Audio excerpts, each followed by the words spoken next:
ईश्वर, वास्तव में ईश्वर, हम सबों से प्रेम करने वाले जीवित ईश्वर, अपने सामर्थ के द्वारा हमारी अगुवाई करने वाले, धन्यवाद यीशु।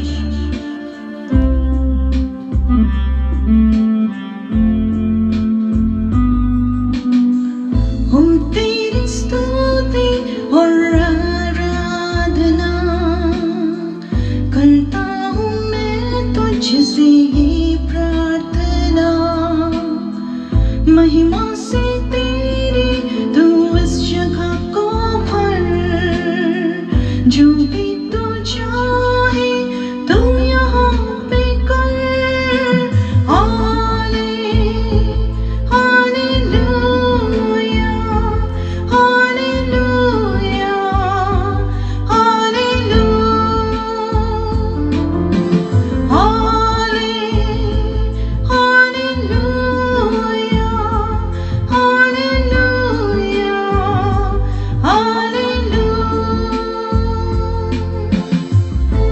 करुणा करने वाले परमेश्वर, धर्मी परमेश्वर, पुकारों को सुनकर उत्तर देने वाले परमेश्वर, प्रतिदिन संभालने वाले परमेश्वर प्रभु यीशु, हम आपको महिमा देते हैं।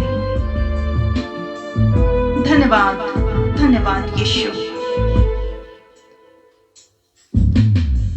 करुणा से तेरी नया दिन दिखाता है, ढाल बनकर मेरी मुझे बचाता है। जब मैं पुकारूं तू दौड़ आता है, जब मैं गिरूं मुझे उठाता है।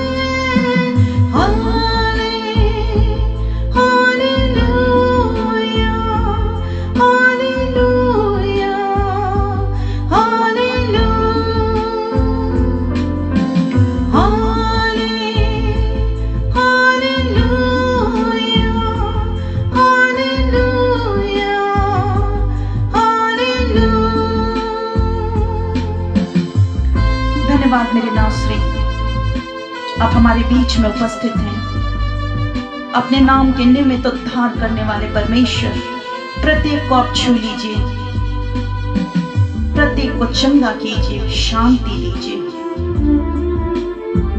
धन्यवाद सामर्थी परमेश्वर, धन्यवाद मेरे नासरी। सारे जहां में तुझसा कोई नहीं,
नाम को महिमा देते हैं। इस गीत के द्वारा आप सबों को आशीष मिले और हमारे चर्च ऑफ फेथ के इस आराधना में, संडे की आराधना में आप सबों का हम स्वागत करते हैं। जितने इस पेज के मेंबर्स हैं, तमाम चर्च ऑफ फेथ के सदस्यों का हम स्वागत करते हैं। प्रभु यीशु मसीह आप सबों को बहुत आयत की आशीष दे, और जितने चाहते हैं यीशु मसीह आपके जीवन को आशीषित करे, आपके जीवन में अपने सामर्थ को प्रकट करे, आपके जीवन में अपनी शांति को उंडेले।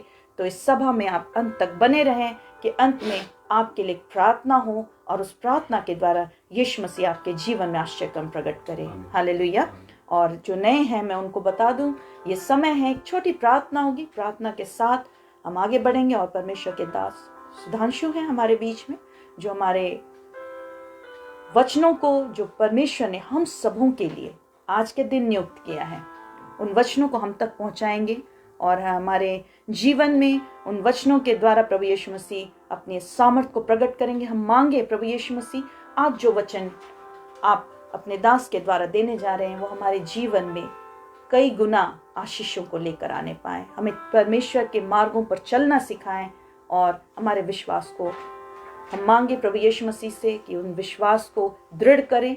और यदि आपको चाहते हैं कि आपके जीवन में, यदि आप दुखों में हैं, तकलीफों में हैं, आप परमेश्वर से मांगे इस सभा में, क्योंकि बहुत सारे लोग जो हैं अभी अपनी गवाहियों को टाइप करेंगे और ये समय भी है जब एक प्रार्थना के बाद आप कुछ गवाहियों को सुनेंगे और वही गवाहियाँ जो आपने स्वयं यहाँ टाइप किए हैं, जिन लोगों ने इस स्थान में जुड़ने के द्वारा, इस सभा में जुड़ने के द्वारा, अपने निवेदन देने के द्वारा, बहुत सारे लोगों ने फ़ोन के जरिए प्रार्थना कराया, बहुत सारे लोगों ने अपने रिक्वेस्ट रिटन में दिए और प्रभु यीशु मसीह ने उनके जीवन में अनोखे कामों को प्रकट किया और वे अपनी गवाहियों को यहाँ शेयर करेंगे।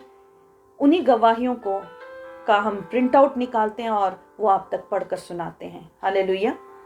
और मैं सबसे निवेदन करूंगी, जितने यहाँ जुड़े हैं, यदि आपके जीवन में कुछ भी काम होता है, परमेश्वर को महिमा दें, उस काम को हल्का ना जाने, क्योंकि हमने फ्री ऑफ कॉस्ट, बिना दाम के परमेश्वर से यहाँ पाया है। प्रभु यीशु मसीह ने बिना दाम के उन्हें चंगा किया है। आपके जीवन में यदि यीशु मसीह ने शांति दिया है, आपके जीवन में यदि प्रभु यीशु मसीह ने उन कामों को प्रकट किया जो आपके लिए असंभव था, आपके जीवन में यदि कोई भी तरह के काम हुए हैं जो इस सभा से जुड़ने के द्वारा, आपके परिवार में प्रभु यीशु मसीह ने शांति दिया है, आपके परिवार से लड़ाई झगड़े को दूर किया है, आपके बच्चों में परिवर्तन दिया, आपके घर के सदस्यों में परिवर्तन दिया है, आपके जीवन में यदि उन्होंने चंगाई के काम किए हैं, उसका वर्णन आप जरूर करें, ताकि आपकी जो आशीष है वो आपके जीवन में बनी रहने पाए। और यदि आप गवाही देते हैं तो यीशु मसीह आपको और अधिक आशीषित करते हैं। यदि आप अपनी गवाहियों को छिपाते हैं तो शैतान मौके में रहता है और वो आपकी आशीष को चोरी करना चाहता है। तो अपनी गवाहियों को ना छिपाएं और प्रभु यीशु मसीह से मांगे, यीशु मसीह हम सबों को आप आशीषित कीजिए कि हम भी गवाहियों के लिए खड़े होने पाएं। तो आइए, अपने आंखों को आप बंद करेंगे, हम सब एक प्रार्थना के साथ आगे बढ़ेंगे। प्यारे यीशु मसीह, इस घड़ी हम धन्यवाद करते हैं, आपके सम्मुख आते हैं और सारी महिमा यीशु नाम को देते हैं, क्योंकि यीशु नाम सब नामों में श्रेष्ठ है और जिस नाम के द्वारा हम उद्धार पाते हैं, जिस नाम के द्वारा हमें शांति मिलती है। यीशु, हम आपके पवित्र नाम को स्मरण करते हैं और इस घड़ी भी प्रभु यीशु आपके पवित्र लहू को हम पुकारते हैं। अपने पवित्र लहू से हम सबों को धो दीजिए। यीशु, इस सभा के चलाने वालों से लेकर सुनने वालों तक को प्रभु यीशु अपने लहू से धो दीजिए।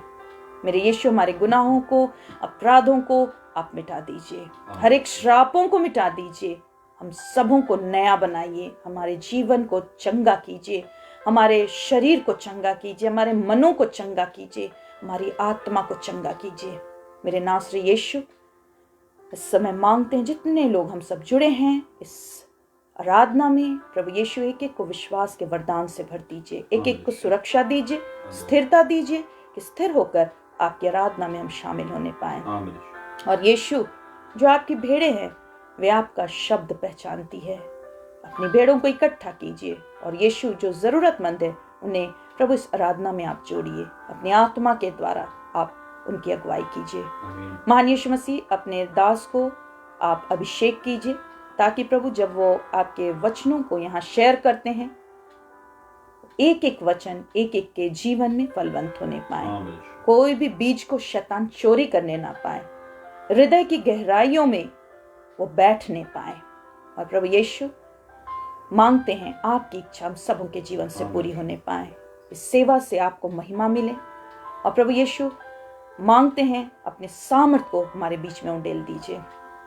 पूरी सभा को आपके हाथों में सौंपते हैं, सुरक्षा दीजिए, हर एक डिस्टर्बेंस को यीशु नाम से दूर करते हैं, हर एक तरह के रुकावटों को यीशु नाम से दूर करते हैं, कोई तरह की गड़बड़ी होने ना पाए। परंतु प्रभु अपने भले आत्मा के द्वारा आप जो काम आज चाहते हैं प्रकट कीजिए। मान यीशु, आपने हमारे बीच में अपनी उपस्थिति को बनाया, हम आपका धन्यवाद करते हैं और अच्छे मन से हम आपके सम्मुख आने पाए, दीनता और नम्रता के साथ आपके सम्मुख आने पाए। मान यीशु, हमारे बंधनों को आपने तोड़ दिया, हमें स्वतंत्र किया, शारीरिक ही नहीं आत्मिक चंगाई भी दिया। हम आपका धन्यवाद करते हैं। और जितने अपनी गवाहियों को इस घड़ी टाइप कर रहे हैं, उन्हें बहुत आयत की आशीष दीजिए, उन्हें और दुगने आशीषों के हकदार बनाइए। और जो प्रभु अपनी गवाहियों को छिपाते हैं अपने भले आत्मा के द्वारा, प्रभु यीशु आप सिखाइए। आपके नाम को महिमा देते इस प्रार्थना को यीशु नाम से मांगते हैं, दया से सुनिए और ग्रहण कीजिए, आमीन। फिर से मेरी ओर से सबों को जय मसीह की। हमारे चर्च ऑफ फेथ के आराधना के में संडे के इस आराधना में आप सबों का स्वागत है।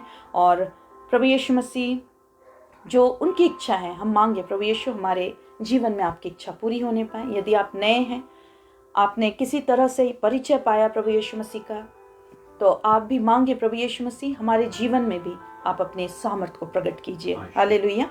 वो हर काम को करने में सामर्थी परमेश्वर है। हालेलुया। वो जीवित परमेश्वर है और कामों के द्वारा वो प्रकट करते हैं कि वो आज भी हमारे बीच में चल फिर रहे हैं। तो आइए, ये समय है, मैं परमेश्वर के दास सुधांशु के हाथों में इस सेशन को सौंपती हूँ कि वो गवाहियों के द्वारा और वचनों के द्वारा हमारी अगुवाई करें। आप सबों को बहुत आयत की आशीष मिले।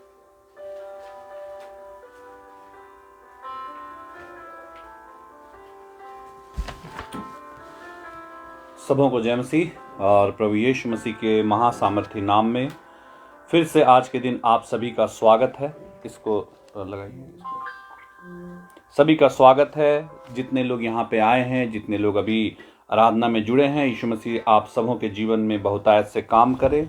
और विशेष मांगते हम लोग प्रार्थना में आपके हर एक मनोरथों को स्वर्ग से पूरा करे। और आज सुबह की आराधना हो चुकी थी और फिर से हम लोग अभी शाम में ऑनलाइन आराधना में फिर से जा रहे हैं।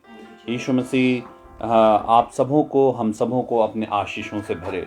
और धन्यवाद देते हैं प्रभु यीशु मसीह का और ये माध्यम देने के लिए कि हम लोग सिर्फ झारखंड में ही नहीं, झारखंड से बाहर हर एक जगह हम लोग आपसे मिल पा रहे हैं इस ऑनलाइन के माध्यम से। और यीशु मसीह हर एक के जीवन में, जितने लोग यहाँ पे ऑनलाइन आराधना में हमारे साथ जुड़े हैं, हर एक के जीवन में प्रभु यीशु मसीह काम कर रहे हैं। तो धन्यवाद देते हैं प्रभु यीशु मसीह का। आइए जल्दी से हम गवाहियों में जाएंगे, उसके बाद फिर हम लोग वचनों में जाएंगे और देखेंगे प्रभु यीशु मसीह ने आपके जीवन में, हम सबों के जीवन में क्या काम किया, जिसका आप लोगों ने गवाही लिख के अपने हाथों से डाला। और उस गवाही को मैं आपके सम्मुख पढ़ दे रहा हूँ। और बहुत ज़्यादा फिर लंबा हम लोग सेशन नहीं ले जाएंगे क्योंकि सुबह की आराधना हो चुकी है। फिर से अभी हम लोग फिर से आराधना में जा रहे हैं। तो सुबह की आराधना हो चुकी, हम लोग अभी जो है फिर से आराधना में जाएंगे। शॉर्टकट में हम लोग देखने की कोशिश करेंगे। और ये पहली गवाही जो है, यह है कविता देवी की। और जो हैं अभी साथ में, तो वो जय मसीह जरूर लिखिए, कविता देवी। और सभी को जय मसीह की। मेरा नाम बीरेंद्र राम है, इन्होंने लिखा है बीरेंद्र राम। कविता देवी लिख रहे हैं बीरेंद्र राम है। बीरेंद्र राम कविता देवी के पिताजी हैं। और ये लिखते हैं, मुझे 3 मंथ से पूरे बॉडी में ईचिंग था, मतलब खुजली था। इनको 3 महीना हो गया था, पूरे शरीर में खुजली हो गया था। और ये खुजली वाली बीमारी से बहुत कोई परेशान रहते हैं, बहुत दवाइयाँ खाते हैं, बहुत सारे चीज़ करवाते हैं। लोगों ने कहा, हम लोगों ने बहुत दवाई खाई, बहुत सारे चीज़ लगाए, लेकिन ठीक कहीं से भी नहीं हुआ। और ये लिखते हैं, लेकिन हर चंगाई सभा में बैठने से ठीक हो गया। हालेलुया। यीशु मसीह का धन्यवाद देते। 3 महीना से शरीर, पूरे शरीर में खुजली हो गई थी जी। कविता देवी ने जय मसीह की अभी लिखा है आपके सामने।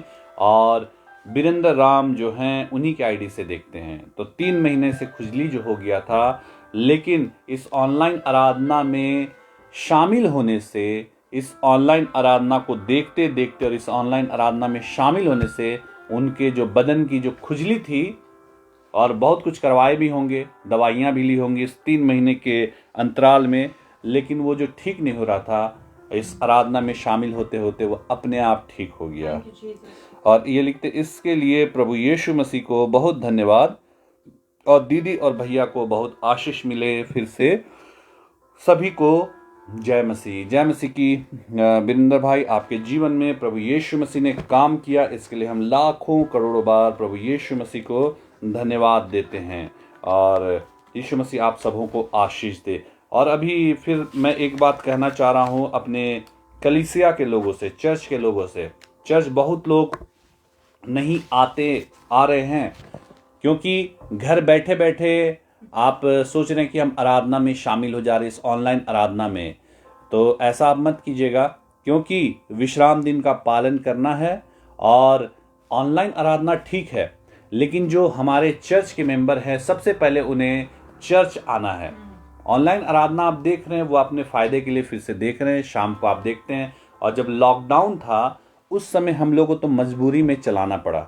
और ऐसा मत कीजिए कि हम चर्च न जाए और घर में बैठे बैठे सब चीज़ हो जाए, तो ऐसा मत कीजिए, है ना। क्योंकि अभी स्कूल भी अब तक खुल जाएगा, स्कूल खुल जाएगा और उसके बाद आप बोलिएगा बच्चे को हम ऑनलाइन ही पढ़ाएंगे, घर का किताब में पढ़ाएंगे, तो ऐसा नहीं होगा, उसको स्कूल जाना पड़ेगा।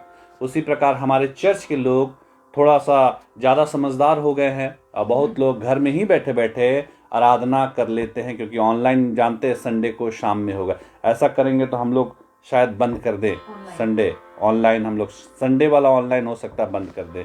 ऐसा आप लोग मत कीजिए, दूसरों को फिर परेशानी हो जाएगी, इसलिए ऐसा काम मत कीजिए। आप लोग सबको संडे चर्च जरूर आना है, घर बैठे बैठे आराधना नहीं होगी। आइए और दूसरी गवाही में जाएंगे। ये है मीनू मुर्मू, 2 बार इनका मीनू मुर्मू करके ये है आईडी है। और ये लिखते हैं, जय मसीह की रोहिणी दीदी, आपकी प्रार्थना से मेरे 3 दिन से हो रही सरदर्द, 3 दिन से इनका सरदर्द था।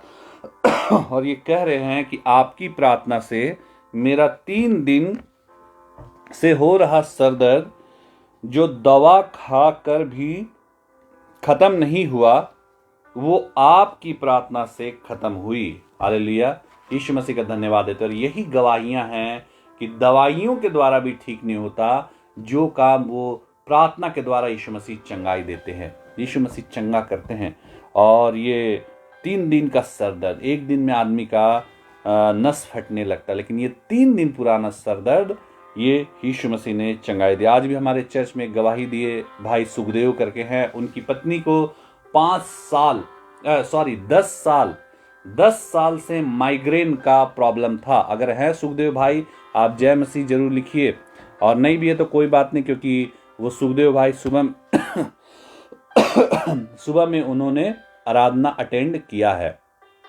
अगर आप सुखदेव भाई हैं तो जय मसीह जरूर लिखिए।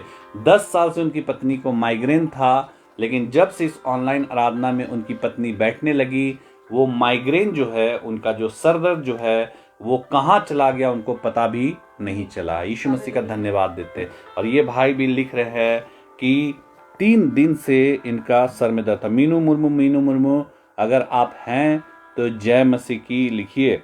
और ये लिख रहे हैं कि सर दर्द जो दवा खाकर भी खत्म नहीं हुआ, वो आपकी प्रार्थना से खत्म हुआ।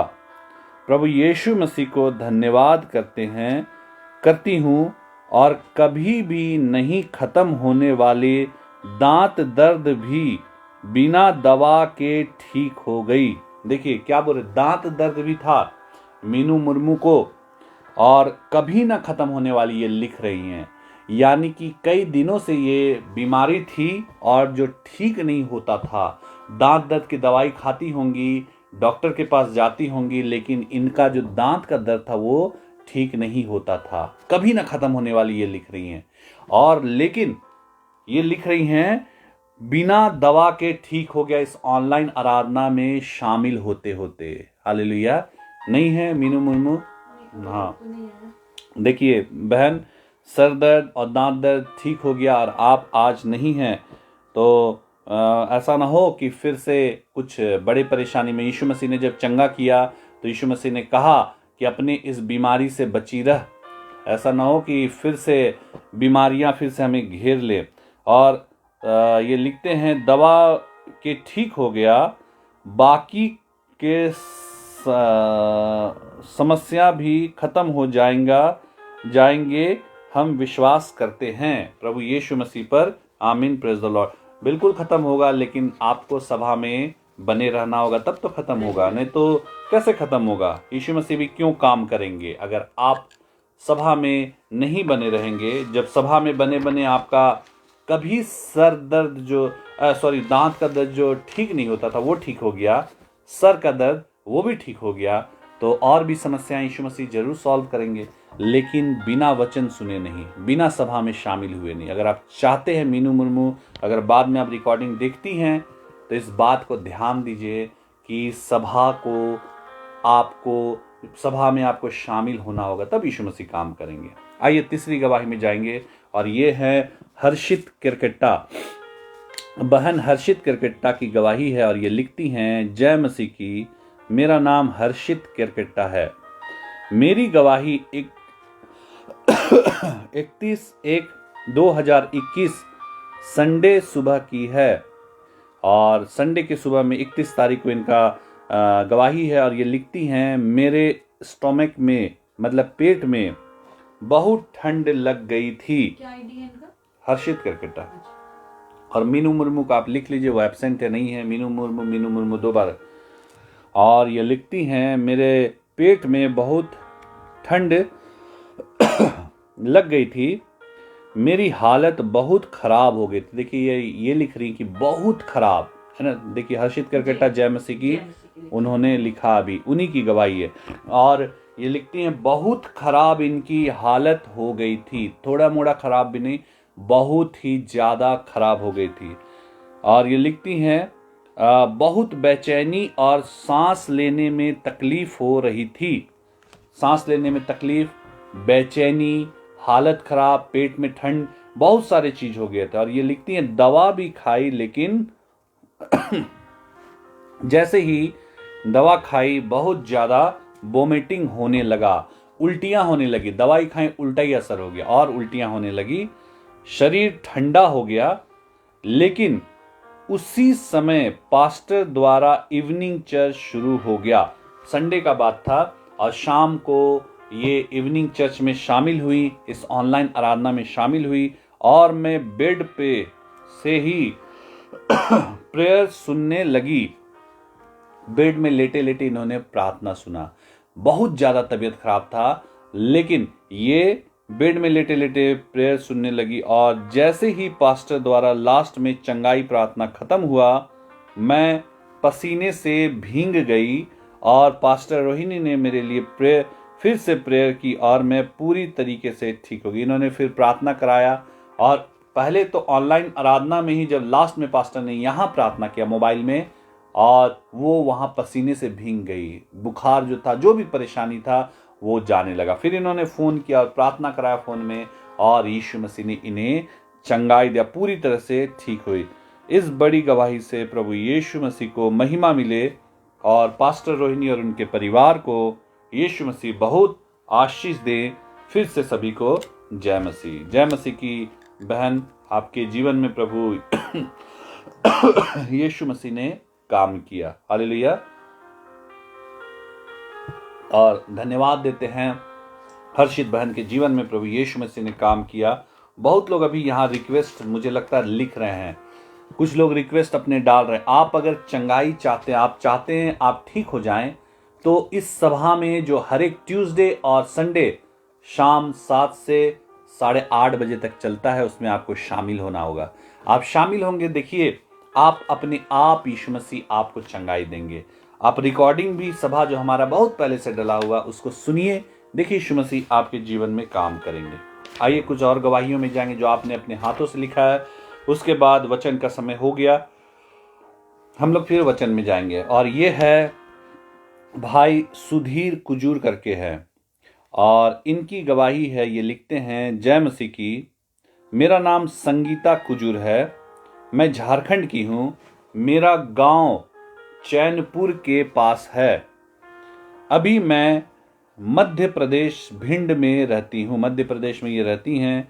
मेरा बेटा 2 महीने का था, तभी से उसके पेट में दर्द होता था और अभी इनका बेटा जो है 9 साल का हो गया। ये क्या बोल रही हैं? 2 महीने का था, 2 महीने का था और तभी से इनके बेटे के पेट में दर्द होता था और मैं डॉक्टर से इलाज कराया, दवाई खाते ही उसको उल्टी हो जाती थी। उसका, देखिए क्या लिख रहे हैं, उसका लीवर खराब हो गया था। बच्चे का सोचिए, वो छोटा बच्चा जो 2 महीने का था तब से उसका पेट जो है दर्द करता था और ये जब डॉक्टर से दिखाए तो पता चला इसका लीवर खराब हो गया। सोचिए इस बच्चे का लीवर खराब, आजकल नई नई कितनी कैसी बीमारियां आ रही हैं, बच्चे का लीवर खराब, किडनी खराब और क्या क्या चाहिए, हार्ट फेल, यहाँ तक कि एक छोटे बच्चे का 2 साल की बच्ची का उसका बीपी बहुत हाई हो जाता था। ऐसी ऐसी बीमारियां। और ये लिखती हैं कि उसका लीवर खराब हो गया था। दीदी सबके लिए ये प्रार्थना करती हैं, इसलिए मैंने भी मन ही मन प्रार्थना किया, यीशु मसीह मेरे बच्चे को भी ठीक करें। क्योंकि हम लोग बोलते हैं जब पास्टर प्रार्थना करते हैं लास्ट में, आप भी अपने लिए मांगिए, यीशु मसीह आपके जीवन में काम करेंगे। और प्रार्थना की, यीशु मसीह मेरे बच्चे को भी ठीक करें। मन मन प्रार्थना की कि यीशु मसीह मेरे बच्चे को ठीक करें। और ये लिखते हैं, अब मेरा बेटा ठीक हो गया है। हालेलुया। अब इनका जो बेटा है जो 2 महीने का था और उस समय से जो इनके बेटे का तबीयत खराब था, लीवर खराब हो गया था, लेकिन इस ऑनलाइन आराधना में जुड़ते साथ और अंतिम प्रार्थना में शामिल होते होते अब इनका बच्चा जो 9 साल का हो गया है, यीशु मसीह ने उन्हें चंगाई दिया। हालेलुया। और ये लिखते हैं, जब से ऑनलाइन प्रार्थना से जुड़ी हूं तब से मेरे बेटे के पेट में दर्द नहीं होता। अब इनके बेटे के पेट में कोई भी दर्द नहीं होता जब से ऑनलाइन प्रार्थना में जुड़े हैं। अगर आप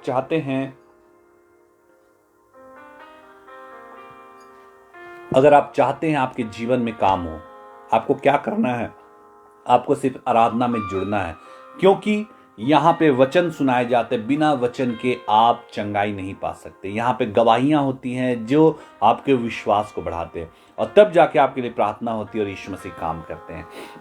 आपको भी वही करना। हर एक ट्यूसडे और संडे अभी जब तक चल रहा है, आप आराधना में जुड़िए, देखिए यीशु मसीह आपके जीवन में काम करेंगे। और ये लिखते हैं कि जुड़ी हूं तब से मेरे बेटे के पेट में दर्द नहीं है, इसलिए मैं यीशु मसीह को धन्यवाद करती हूं। मेरा बेटा 9 साल का हो गया है और यीशु मसीह ने इन्हें चंगाई दिया। 2 महीना का छोटा बच्चा जिसका लीवर खराब हो गया था, ऑनलाइन आराधना में जुड़ते यीशु मसीह ने उसको चंगाई दिया। और बहुत सारे इन्होंने डॉक्टरी दवाई और सब चीज कराए, लेकिन ठीक नहीं हुआ। लेकिन जैसे ही इस आराधना में जुड़े, बच्चे का लीवर यीशु मसीह ने नया कर दिया। हालेलुया। आपकी भी कोई भी परेशानी हो, कोई भी समस्या हो, कोई भी ऐसी प्रॉब्लम हो जो डॉक्टरों से ठीक नहीं हो रही, डॉक्टर हार मान गए, डॉक्टरों ने हाथ खड़े कर दिए, वकीलों ने हाथ खड़े कर दिए, आपके रिश्तेदारों ने हाथ खड़े कर दिए, हम कुछ नहीं कर सकते, आपके कॉन्टैक्ट्स ने समर्पण कर दिया, हम कुछ नहीं कर सकते। आप अपने जो भी प्रॉब्लम है वो प्रभु यीशु मसीह के पास लेके आइए। यीशु मसीह आपके सारे प्रॉब्लम को ठीक करने के लिए महासामर्थी परमेश्वर है। हालेलुया। और ये लिखते हैं, मेरा बेटा 9 साल का हो गया है। यीशु मसीह हमारे जीवन में काम किए, मैं इसके लिए यीशु मसीह को धन्यवाद करती हूँ। भैया और दीदी को आशीष मिले। सबों को जय मसीह। जय मसीह की बहन, यीशु मसीह ने आपके जीवन में काम किया। लेकिन सुधीर कुजूर आज नहीं दिख रहे हैं। संगीता कुजूर जो मध्य प्रदेश नहीं है ना, अभी तक नहीं है। ये मीनू मुर्मू अभी डिस्प्ले में आ रही हैं, उनको नहीं मालूम होगा कि उनका गवाही हो चुका है। अच्छा, मीनू मुर्मू आपकी गवाही हो चुकी है और आप हैं जय मसीह जरूर लिखिए। लेट से आप लोग मत आया कीजिए, समय से आइए। और सुधीर कुजूर अभी तक नहीं है। देखिए बच्चे को यीशु मसीह ने चंगाई दिया, लीवर ठीक कर दिया, लीवर नया कर दिया। जो लीवर खराब हो चुका था, बच्चे को इस ऑनलाइन आराधना में जुड़ने के द्वारा उसके लीवर को ठीक कर दिया। बस हम यही कहते हैं, आप सभा में जुड़े रहिए। आप उतना भी नहीं करेंगे तो फिर शैतान काम करेगा, फिर कौन बचाएगा? क्योंकि बचाने वाले का नाम तो प्रभु यीशु मसीह है। अगर यहाँ पे पैसे लेके आपके लिए कुछ कर दिया जाता, आपको कुछ दे दिया जाता तो कोई बात भी था, लेकिन यहाँ कुछ लिया नहीं जाता। और बस इतना ही है कि आप इस आराधना में जुड़े रहिए, तब तो यीशु मसीह काम करेंगे। आइए हम लोग और भी गवाहियों में जाएंगे, एक दो गवाहियों में, उसके बाद समाप्त करेंगे। और ये गवाही है बहन रूपा वर्मा आद्रा वेस्ट बंगाल से। और हैं रूपा वर्मा भी, तो जय मसीह जरूर लिखिए। और ये लिखती हैं, सभी को जय मसीह की। मेरा नाम रूपा वर्मा है, मैं आद्रा वेस्ट बंगाल से हूँ। मेरी गवाही है कि मेरे हस्बैंड अनुपम वर्मा की है, उनके पैरों की एड़ी में जख्म हो गया था। ये आद्रा वेस्ट बंगाल से हमारे सभा में शामिल होती है। देखिए मीनू मुर्मू ने जय मसीह की लिखा। आपकी गवाही मीनू मुर्मू, आपकी गवाही हो चुकी है और आज हम लोगों ने दिया। आपने जो लिख के डाला था उसको हम लोगों ने दिया। और ये रूपा वर्मा आद्रा वेस्ट बंगाल से हमारे साथ जुड़ी हैं और ये लिखते हैं, मेरे हस्बैंड अनुपम वर्मा की है, उनके पैरों की एड़ी में जख्म हो गया था, जिसकी वजह से वो चल नहीं पा रहे थे। चलना मुश्किल हो गया था, पैर की एड़ी में जख्म हो गया था। तब हमने रोहिणी दीदी से प्रार्थना करवाया, इसके बाद जख्म सूख गया। हालेलुया। जख्म जो था प्रार्थना के बाद सूख गया। और इस बीच इन्होंने दवाइयां खाई होंगी, डॉक्टर को दिखाया होगा, लेकिन जख्म जो था ट्रीटमेंट चल रहा था। इनका ट्रीटमेंट चल रहा था, इनका ट्रीटमेंट इलाज चल रहा था। डॉक्टर से दवाइयां और सारे कंसल्ट ये कर रहे थे, सब चीज चल रहा था, लेकिन जो इनके पैर के एड़ी में जो जख्म हो गया था वो सूख नहीं रहा था, जिसके कारण ये चलना भी इनको मुश्किल हो गया था।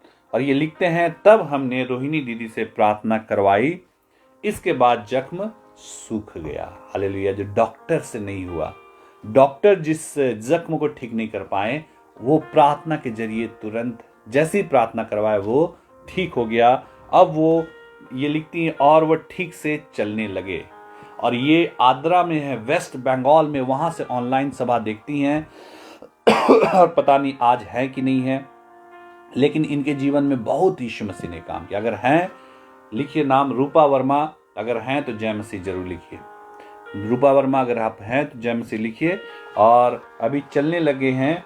यीशु मसीह को बहुत बहुत धन्यवाद देती हूँ। दीदी और जीजा को आशीष मिले, सभी को जय मसीह की। रूपा वर्मा ने जय मसीह। रूपा वर्मा देखिए जय मसीह की उन्होंने लिखा, इन्हीं के हस्बैंड के एड़ी में जख्म हो गया था, डॉक्टर से इलाज करवाए ठीक नहीं हुआ, दवाइयाँ खाए ठीक नहीं हुआ, बहुत सारे चीज कराए ठीक नहीं हुआ, और चलने में भी प्रॉब्लम था।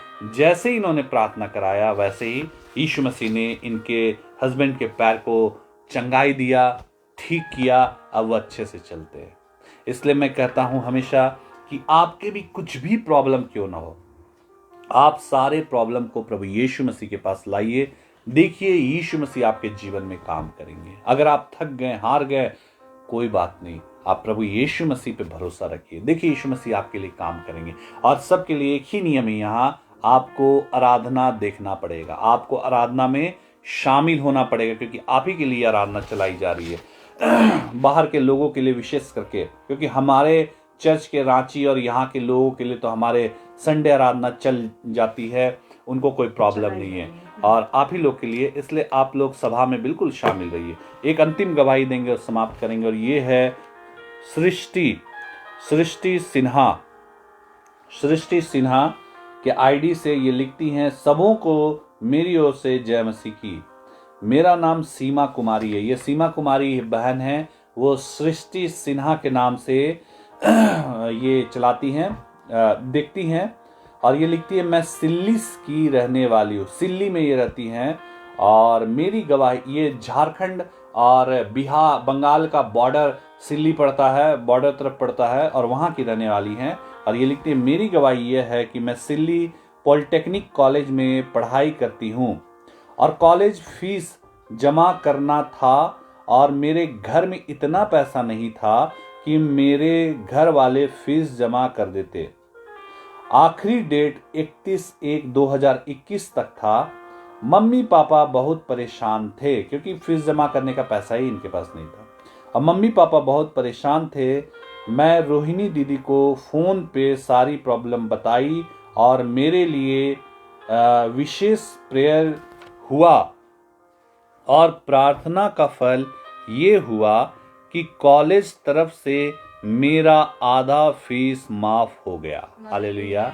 आधा फीस इनका माफ हो गया क्योंकि इनका जो ये लिखती हैं, मेरे एक ईयर का कॉलेज फीस 42,000 रुपए है जी। सृष्टि सिन्हा से जय मसीह की भैया, सिल्ली से सीमा कुमारी। सृष्टि सिन्हा के आईडी से बहन सीमा कुमारी ने जय मसीह लिखा। इन्हीं की आधा फीस जैसे इन्होंने प्रार्थना करा, यीशु मसीह ने बड़े उपाय को किया।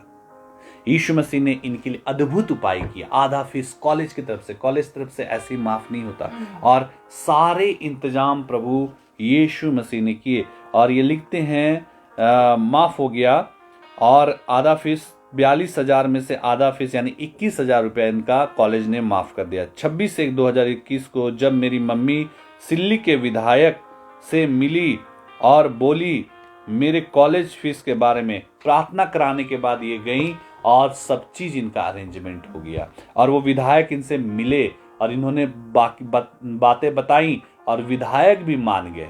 हालेलुया। इससे पहले भी बहुत बार कोशिश की थी मिलने के लिए, मगर उनका भेंट नहीं होता। इससे पहले प्रार्थना से पहले वो विधायक से मिलने के लिए कोशिश की लेकिन कभी भेंट नहीं हुआ। लेकिन जैसे ही ये प्रार्थना करा के गई उस विधायक से भेंट हो गया और उन्होंने सारी बात सुनी और उसके बाद उन्होंने आगे काम किया। और ये लिखती हैं मेरे कॉलेज फीस के बारे में बताए और विधायक खुद से मेरे को फ़ोन किए और बोले एक एप्लीकेशन लिखो और मैं एप्लीकेशन लिख के व्हाट्सएप में सेंड कर दिए और कॉलेज तरफ से प्रिंसिपल सर कॉल किए और बोले कॉलेज आना और सर बताए कि आपका आधा फीस माफ हो गया है। हालेलुया। यीशु मसीह ने मार्ग बनाने वाले का नाम प्रभु यीशु मसीह है।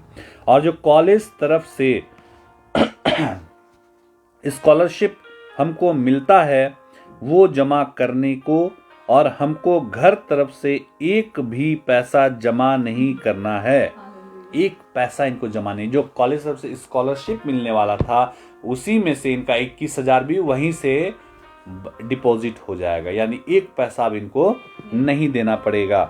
फीस के बिना मैं एग्जाम नहीं लिख सकती थी लेकिन अब मैं एग्जाम लिख सकती हूँ।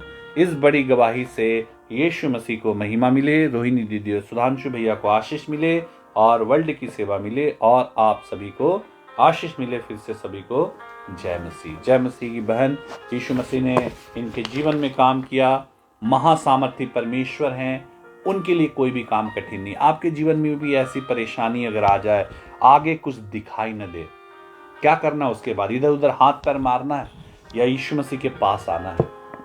आप यीशु मसीह के पास आइएगा, यीशु मसीह आपके लिए उपाय करेंगे। और इधर उधर हाथ पैर मारिएगा, आप वहीं रह जाइएगा, सारे दरवाजे बंद हो जाएंगे। आप क्या चाहते हैं? आपके लिए काम हो तो आपके लिए अगर काम चाहते हैं, सारे जितने भी आपके रिक्वेस्ट है, जितने भी आपके निवेदन है, जितने भी आपकी समस्याएं हैं, सबों को प्रभु यीशु मसीह के पास लाना है। हालेलुया। जैसा सीमा कुमारी बहन के लिए यीशु मसीह ने काम किया, पूरा फीस ही इनका माफ हो गया, वैसे वो आपके लिए भी काम करने में महासामर्थी परमेश्वर है। आप विश्वास करेंगे तो वो आपके जीवन में काम करेंगे। हालेलुया। तो धन्यवाद देते हैं सारी बातों के लिए। आइए हम लोग जल्दी से वचनों में जाते हैं और देखते हैं आज प्रभु यीशु मसीह ने हमसे वचनों के द्वारा क्या बातचीत की। आइए जल्दी से हम वचन में जाएंगे और उससे पहले एक छोटी प्रार्थना करेंगे और हम वचन में जाएंगे। आइए हम प्रार्थना करें। प्यारे प्रभु यीशु, धन्यवाद देते हैं आज के सुंदर दिन के लिए। धन्यवाद देते हैं प्रभु जी, आपने जीवितों की भूमि में हम सभी को जीवित रखा, भला चंगा रखा, सुरक्षित रखा। कभी न छोड़ने वाले, कभी न त्यागने वाले परमेश्वर, हम मानव जाति के संग साथ रहने वाले परमेश्वर, हमारे गुनाहों के लिए कोड़े खाने वाले परमेश्वर, हमारे पापों के लिए क्रूस पे चढ़ने वाले परमेश्वर, दयालु परमेश्वर, हम आपका धन्यवाद देते हैं। जितना भी हम आपको धन्यवाद दे वो कम है। यीशु मसीह, जबकि लोग यहाँ आपके वचन को सुनने के लिए इकट्ठा हुए हैं, उनसे अपने वचन के द्वारा बोलिए और बातचीत कीजिए। जो आप चाहते हैं उनसे बोलिए, ताकि प्रभु यीशु मसीह वो वचन पे चले और उसके अनुसार जीवन जिए, जिससे कि वो अपने जीवन में बरकत पाए। आपने ऐसा किया, इसके लिए धन्यवाद। सारी बातों को धन्यवाद के साथ इस प्रार्थना को जीवित उद्धार करता प्रभु यीशु मसीह नासरी के पवित्र नाम से मांग लेते हैं। दया से सुनिए और स्वर्ग राज्य में से ग्रहण कीजिए। आमीन। आइए हम जल्दी से वचन में जाएंगे और देखेंगे आज प्रभु यीशु मसीह ने हमसे क्या बातचीत किया। और आज ये वचन मैंने सुबह अपने चर्च में दिया, रांची की मंडली में, और बाकी जितने लोग हैं ध्यान से सुनिए इस वचन को, क्योंकि ये वचन प्रभु यीशु मसीह ने दिया। और जब हम वचन सुनते हैं तो उसको अपने हृदय में रखना है, ताकि हम फलवंत होने पाए।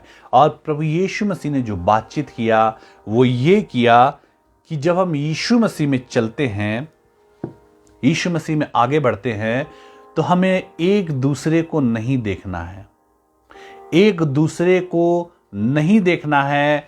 अपना जो दौड़ है वो अपना दौड़ते जाना है प्रभु में। अपनी दौड़ को बहुत बार होता है कि हमें अकेले दौड़ना पड़ता है। हमें नहीं देखना वो क्या कर रहा है, वो क्या कर रहा है। अरे वो तो साथ में हमारे साथ प्रार्थना में जाता था, अरे वो हमारे साथ प्रार्थना में बैठता था, हमारे साथ वो गीत गाता था, हमारे साथ वो ऑनलाइन चर्च बैठता था। और वो अगर किसी कारण से पीछे हट गए तो हम उनकी देखा देखी हम भी पीछे हट जाए, ऐसा नहीं होना है। जब हम प्रभु के भवन में जाते हैं, जब यीशु मसीह में आगे बढ़ते हैं, तो एक दूसरे का देखा देखी करके हमें नहीं चलना, अपने प्राण की चिंता करना। सिर्फ अपने प्राण की चिंता कीजिए, क्योंकि हर एक कोई अपने प्राण बचाएगा, हर कोई अपने ही प्राण। क्योंकि अगर हम देखेंगे, अगर मत्ती रचित सुसमाचार 7 अध्याय और उसका 13 से 14 पद देखेंगे, तो वहां पे इस प्रकार से पाते हैं। मत्ती उसका 7 अध्याय और उसका 13 से 14 में हम लोग इस प्रकार से लिखा हुआ पाते हैं। देखिए क्या लिखा है, यहां साफ साफ लिखा हुआ है, सकेत फाटक से प्रवेश करो, क्योंकि चौड़ा है वो फाटक और चाकल है वो मार्ग जो कहां पहुंचाता, विनाश को पहुंचाता है। और लिखा है, और बहुतेरे हैं जो उससे प्रवेश करते, क्योंकि सकेत है वो फाटक और सकरा है वो मार्ग जो जीवन को पहुंचाता, थोड़े है जो उसे पाते हैं। आज का ये जो वचन है, आज जो संडे की आराधना होती है, वो विशेष करके विश्वासियों के लिए होती है। और प्रभु ने क्या कहा, सकेत फाटक से प्रवेश करो। प्रभु का रास्ता जो है, यीशु मसीह का जो रास्ता है, वो इतना पतला है कि आप सबको साथ लेके उसमें नहीं चल सकते, आपको अकेले कई बार जाना पड़ेगा। लेकिन हम क्या देखते हैं, हम रिश्तेदारी को देखते हैं, हम सगे संबंधी को देखते हैं, हम पड़ोसियों को देखते हैं, हम और लोगों को देखते हैं, और देखते देखते हम खुद गिर जाते हैं। अगर हम प्रभु में हैं, यीशु मसीह में हैं, तो हमें दूसरों का देखा देखी नहीं करना है। कई बार प्रभु हमें अकेले ही बुलाते हैं और हमें अकेले ही उनमें आगे बढ़ना है। कई बार मैंने आपको एग्जाम्पल दिया अब्राहम का। अब्राहम को परमेश्वर ने नाम लेकर बुलाया, अब्राहम को कहा तू अपने पिता के घराने से निकल और उस देश में जा, और मैं तुझे दिखाता हूं उस देश में जा और मैं तुझे आशीष दूंगा। यीशु मसीह ने भी हमें नाम लेकर बुलाया। अब्राहम ने परमेश्वर की बातों को अनसुना नहीं किया। अब्राहम निकल पड़ा। जब वो निकला होगा तो उसने नहीं देखा कौन मेरे साथ आ रहा है, कौन मेरे साथ नहीं आ रहा। वो निकल गया तो घर से वो उस जगह से निकल चुका। और ऐसा हुआ, लूत जो था, अब्राहम का जो भतीजा था, वो भी अब्राहम के साथ परमेश्वर की बोली पे वो साथ साथ निकल गया। और दोनों साथ उस जगह से निकल गए और परमेश्वर ने दोनों को आशीष दिया। उनकी इतनी बढ़ती कर दी कि वो एक साथ उस जगह पे जहां पे निकले थे वहां समा नहीं सके और वो दोनों अलग अलग हो गए। हो सकता है कि हम मसीह में जब हम आए हैं तो हो सकता है कि हम कई लोग साथ मिलके मसीह में आगे बढ़ रहे हैं, लेकिन कई बार ऐसा होता है कि जो हमारे साथ थे वो कभी पीछे छूट जाते हैं। उनकी अलग अपनी चिंता होती है, उनके अपने सांसारिक काम होते हैं, संसार की चिंता होती है, बहुत सारी चीज होते हैं जिसके कारण वो पीछे छूट जाते हैं। वो पीछे छूट गए तो क्या करना है? हमें भी पीछे छूट जाना है। हमें भी देखना है कौन आ रहा है, कौन नहीं आ रहा है, क्या हो गया। वो आ रहे थे चर्च, बहुत अभी विश्वासियों का ये सबसे बड़ा प्रॉब्लम है, सबसे बड़ा प्रॉब्लम। हम चर्च आते हैं, क्या करने के आते हैं? हम कहीं चर्च जाते हैं, क्या करने जाते हैं? हम परमेश्वर की उपस्थिति में जाते हैं, यीशु मसीह की उपस्थिति प्राप्त करने जाते हैं। हम चर्च जाते हैं, यीशु मसीह की स्तुति करने जाते हैं, भजन गाने जाते हैं, यीशु मसीह का धन्यवाद देने जाते हैं, वचन को सुनने जाते हैं, परमेश्वर की बोली को सुनने जाते हैं। लेकिन हम विश्वासियों में शैतान ऐसा बीज डाल देता है कि हम चर्च जाके यीशु मसीह की स्तुति से ज्यादा और सारे चीजों को ध्यान देने लगते हैं। कौन आया, कौन नहीं आया, क्यों नहीं आया, नहीं आया तो ऐसा क्या हो गया कि नहीं आया। फिर हम सांसारिक बातों में ध्यान देने लगते हैं। क्या हमें, जब हम प्रभु में चल रहे हैं तो हमें एक दूसरे का देखा देखी करना है? अब्राहम का साथ लूत ने एक समय छोड़ दिया, उसको अलग हो गया लूत। साथ में दोनों आगे बढ़े, लेकिन लूत एक समय अब्राहम से अलग हो गया। तो इसका क्या मतलब? जब लूत अब्राहम से अलग हो गया तो कि अब्राहम सर पीटने लगा अपना। वो बोला कि लूत ने मेरा साथ छोड़ दिया, जो हम परमेश्वर की तरफ आगे बढ़ रहे थे एक साथ, लूत ने छोड़ दिया। अब मैं आगे कैसे बढ़ूंगा?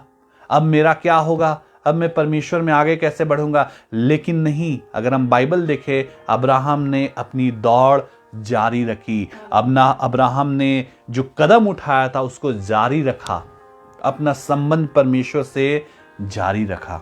लूत के कारण वो उस चीज को, सांसारिक बातों को अपने जीवन में हावी होने नहीं दिया। उसने ये नहीं सोचा लूत मेरे साथ निकला था, क्या हो गया ऐसा, क्यों हमारे में लड़ाई हो गए, क्यों हम अलग हो गए।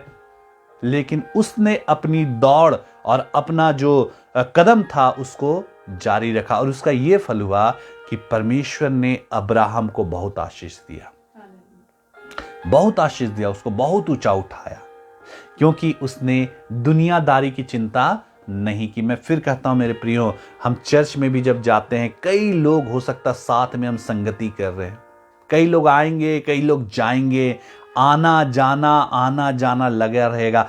आप वहां पे कहीं ऐसा तो नहीं कि आप भी चले जा रहे हैं?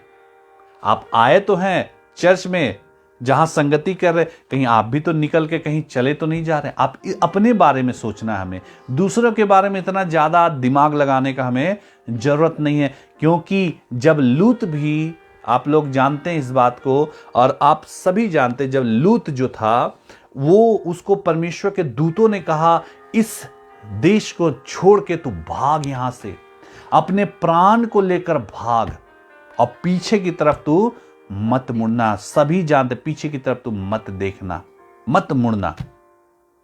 और लूत, उसकी पत्नी और उसकी दोनों बेटियां उस जगह से, सदोम और अमोरा वाले जगह से, वहां से निकल के वो लोग भागे और उन्होंने अपने दौड़ को कंटिन्यू रखा। लेकिन आप सभी जानते, जब सदोम अमोरा में आकाश से आग गिरा, क्योंकि वो नगर बहुत पापी था, और ये इनको परमेश्वर ने कहा तू निकल के भाग यहां से, तू अपने प्राण लेकर भाग। और सभी अपने प्राण लेकर भाग रहे थे। और जब आकाश से आग और गंधक गिरा तो आप सभी जानते हैं एक ही था इन चारों में से जिसने पीछे मुड़ के देखा। हम विश्वासी भी क्या बार बार पीछे मुड़ के देखते हैं?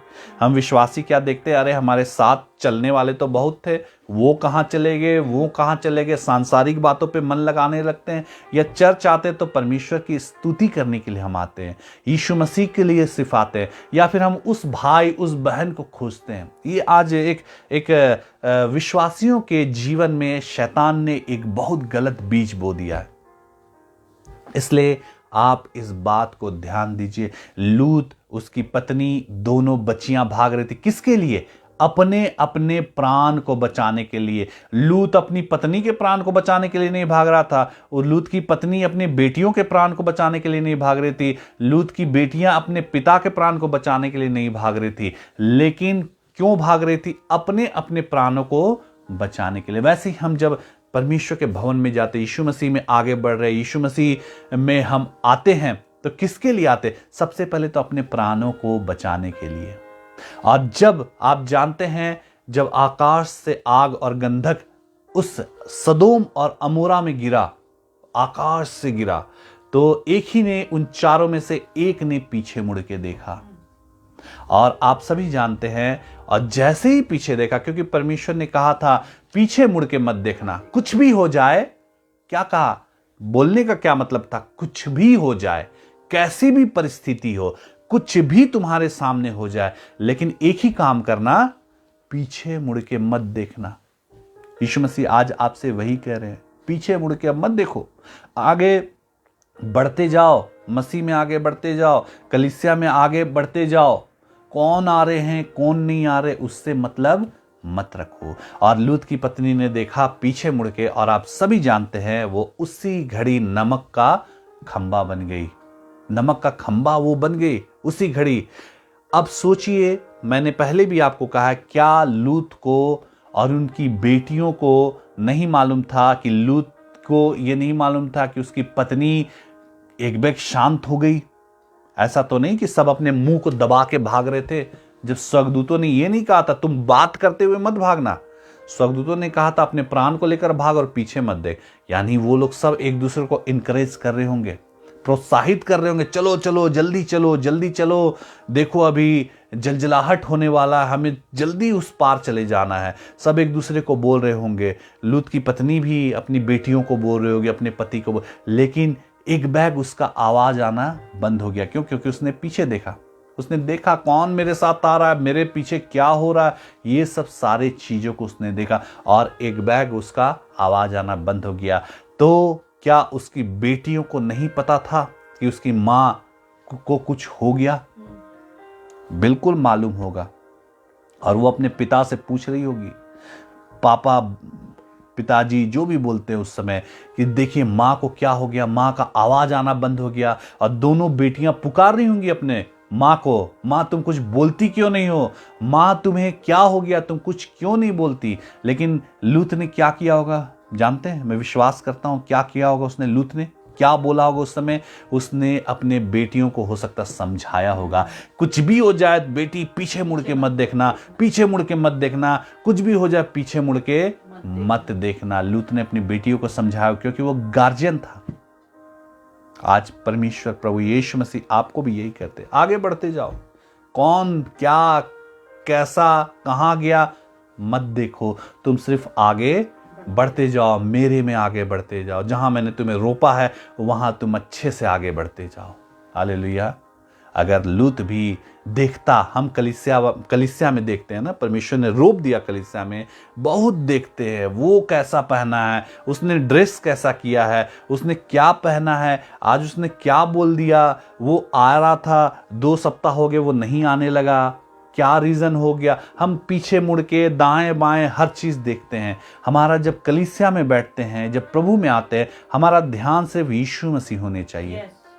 हम संसार के कामों में देखेंगे, लूत की पत्नी वाला हाल हो जाएगा, हम भी छूट जाएंगे, हम कहीं रह जाएंगे। इसलिए आपको प्रभु कह रहे हैं दूसरों को देख के मत चलो, मेरी तरफ आगे ध्यान करते हुए आगे बढ़ते जाओ। हालेलुया। क्योंकि ये आना जाना ये सब कलीसिया में लगा रहेगा।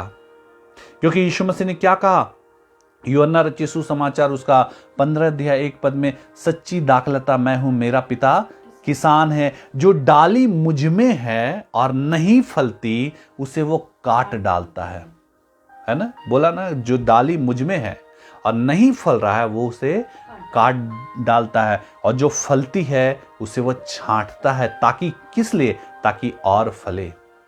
कलीसिया में ये छटाई परमेश्वर अपने हाथों से करते हैं। उनके ऊपर है किसको आने देना है, किसको नहीं आने देना है। बहुत सारे लोगों को देखिएगा, आते आते वो लोग वापस चले गए, तो हमें क्या करना है, हमें भी वापस चले गए तो हमको उनके पीछे पीछे दौड़ना है, हमें एकदम टेंशन में आ जाना है, हम एकदम डिप्रेशन में आ जाना है, अरे कहाँ चले गए, क्या हो गया, क्या ऐसा हो गया, हमें ये करना है, या हमें प्रभु में आगे बढ़ते जाना है। ये बीमारी बहुत बड़ी बीमारी है, आज हर एक कलीसिया में ये बीमारी लगी हुई है। हम प्रभु को प्रसन्न न करने से हम ज्यादा लोगों के बारे में सोचते हैं। छोड़ दीजिए उनको उनके हाल पे छोड़ दीजिए, उनको जो करना है करने दीजिए, आप अपने प्राण को बचाइए। लूत से हमें कुछ तो सीखना है, लूत की बेटियों से कुछ सीखना है, लूत की पत्नी से कुछ सीखना है, अब्राहम से कुछ सीखना है। बाइबल में मैं हमेशा कहता हूं एक बात, कुछ ही घटनाएं क्यों हुई, ये बाइबल जो है इतने हजारों सालों की घटनाओं को का ये इसको अपने पुस्तक में इसको दर्ज किया हुआ है। 66 पुस्तकें हैं जो हजारों साल की कुछ घटनाओं का जिसमें जिक्र है। ऐसा नहीं कि ऐसा थोड़ी ना था कि और कोई प्रार्थना करने वाला नहीं था तो मूसा को ही परमेश्वर ने क्यों चुना, और कोई राजा बनने वाला लायक नहीं था तो दाऊद को ही परमेश्वर ने क्यों चुना। कुछ तो उसमें खासियत होगी और भी कुछ सारी बातें होंगी। बाइबल की हर एक घटना से हमें कुछ सीखना है।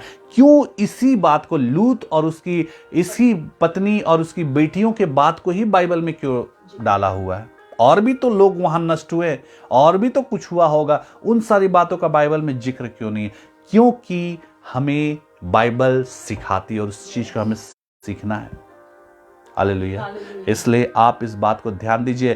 परमेश्वर कहते जो मुझ में है नहीं फलेगा उसको मैं काट दूंगा, और जो मुझ में और फलेगा उसको मैं छांटूंगा, ताकि क्या हो, और फले और फले और उसमें पत्ते दिखाई दे। छटाई होती है क्योंकि जब कीड़े लग जाते हैं और उसका इलाज नहीं होता, कीड़े लग गए उसका और इलाज नहीं है, तो उसको माली क्या करता है, जाके छांट देता है। उस समय तो लगता है अरे माली ने ये क्या कर दिया, इसको छांट दिया, लेकिन उसके बाद जब नए पत्ते निकलते हैं और उसमें फूल निकलते हैं तब पता चलता है माली ने बिल्कुल सही किया। ये छटाई आने जाने ये सब कलीसिया में ये परमेश्वर का काम है, यीशु मसीह का काम है। हम उतने डिप्रेशन में चले जाएंगे तो फिर कैसे मसीह में आगे बढ़ेंगे? यीशु मसीह में आगे बढ़ना है, अपने प्राण को लेकर आगे बढ़ना है। हालेलुया। जब यीशु मसीह क्रूस के रास्ते को तय करने वाले थे, यरूशलेम में प्रवेश कर रहे थे, और उससे पहले उन्होंने अपने शिष्यों को, अपने चेलों को कहा कि मैं यरूशलेम में जाऊंगा और मैं महायाजकों और पुरनियों से बहुत दुख उठाऊंगा और मार डाला जाऊंगा। उन्होंने किस लिए कहा? क्या इसलिए कहा कि उसके साथ जितने उसके चेले थे, उन्होंने जिनको चंगाई दिया, उनसे जो लोगों ने सीखा वो उसके साथ साथ भीड़ के तौर पे चले, इसलिए बताया? नहीं, उन्होंने पहले ही अपने शिष्यों को बता दिया ऐसा ऐसा होने वाला है। उनको किसी की परवाह नहीं थी, कोई मेरे साथ आता है या कोई मेरे साथ नहीं आता, उनको सब मालूम था, क्योंकि उनका अपना चेला जो पतरस था, जिसने कहा गुरु मैं तेरे साथ मरने के लिए भी तैयार हूं, सबसे पहले पतरस छोड़ के भाग गया। और पतरस ने 3 बार प्रभु यीशु मसीह का इनकार भी कर दिया। जब यीशु मसीह को मारा जा रहा था, पकड़ा गया और उन पे दोषारोपण किया जा रहा था, पतरस इतना डर गया, उसने 3 बार यीशु मसीह का इनकार कर दिया। वही पतरस जिसके जीवन में प्रभु यीशु मसीह ने इतने काम किए, वो यूहन्ना, वो चेला उनका जिससे प्रभु यीशु मसीह बहुत प्रेम कर रखते थे, वो चेला भी जब यीशु मसीह को क्रूस पे चढ़ाया गया वो दूर से खड़ा होकर देख रहा था। उनकी माता मरियम भी दूर में थी, मरियम मगदलिनी वो भी दूर से देख रही थी। सब लोगों ने उन्हें छोड़ दिया, लेकिन यीशु मसीह ने क्या देखा कि कौन मेरे साथ आता है, कौन मेरे साथ है, कौन मेरे साथ है कि नहीं है। यीशु मसीह ने इन चीजों को किया नहीं। उन्होंने अपना सफर, कोई आए ना आए, आता है या नहीं आता, उससे यीशु मसीह को कोई फर्क नहीं पड़ा। उसी प्रकार यीशु मसीह भी हमें सिखाते हैं इसी बात को। उन्होंने कहा सकेत फाटक से प्रवेश करो, क्योंकि तुम सारे भीड़ को लेकर प्रभु में तुम नहीं चल सकते, तुम्हें अकेले अकेले ही मसीह में चलना पड़ेगा। ऐसे समय भी आएगा तुम्हें अकेले ही हो सकता चलना पड़ेगा, तो तुम क्या करोगे? संसार को देखोगे? मसीह से हमारा संबंध पर्सनल है, अकेले का है, तो हो सकता है हमें अकेले भी कई बार चलना पड़े।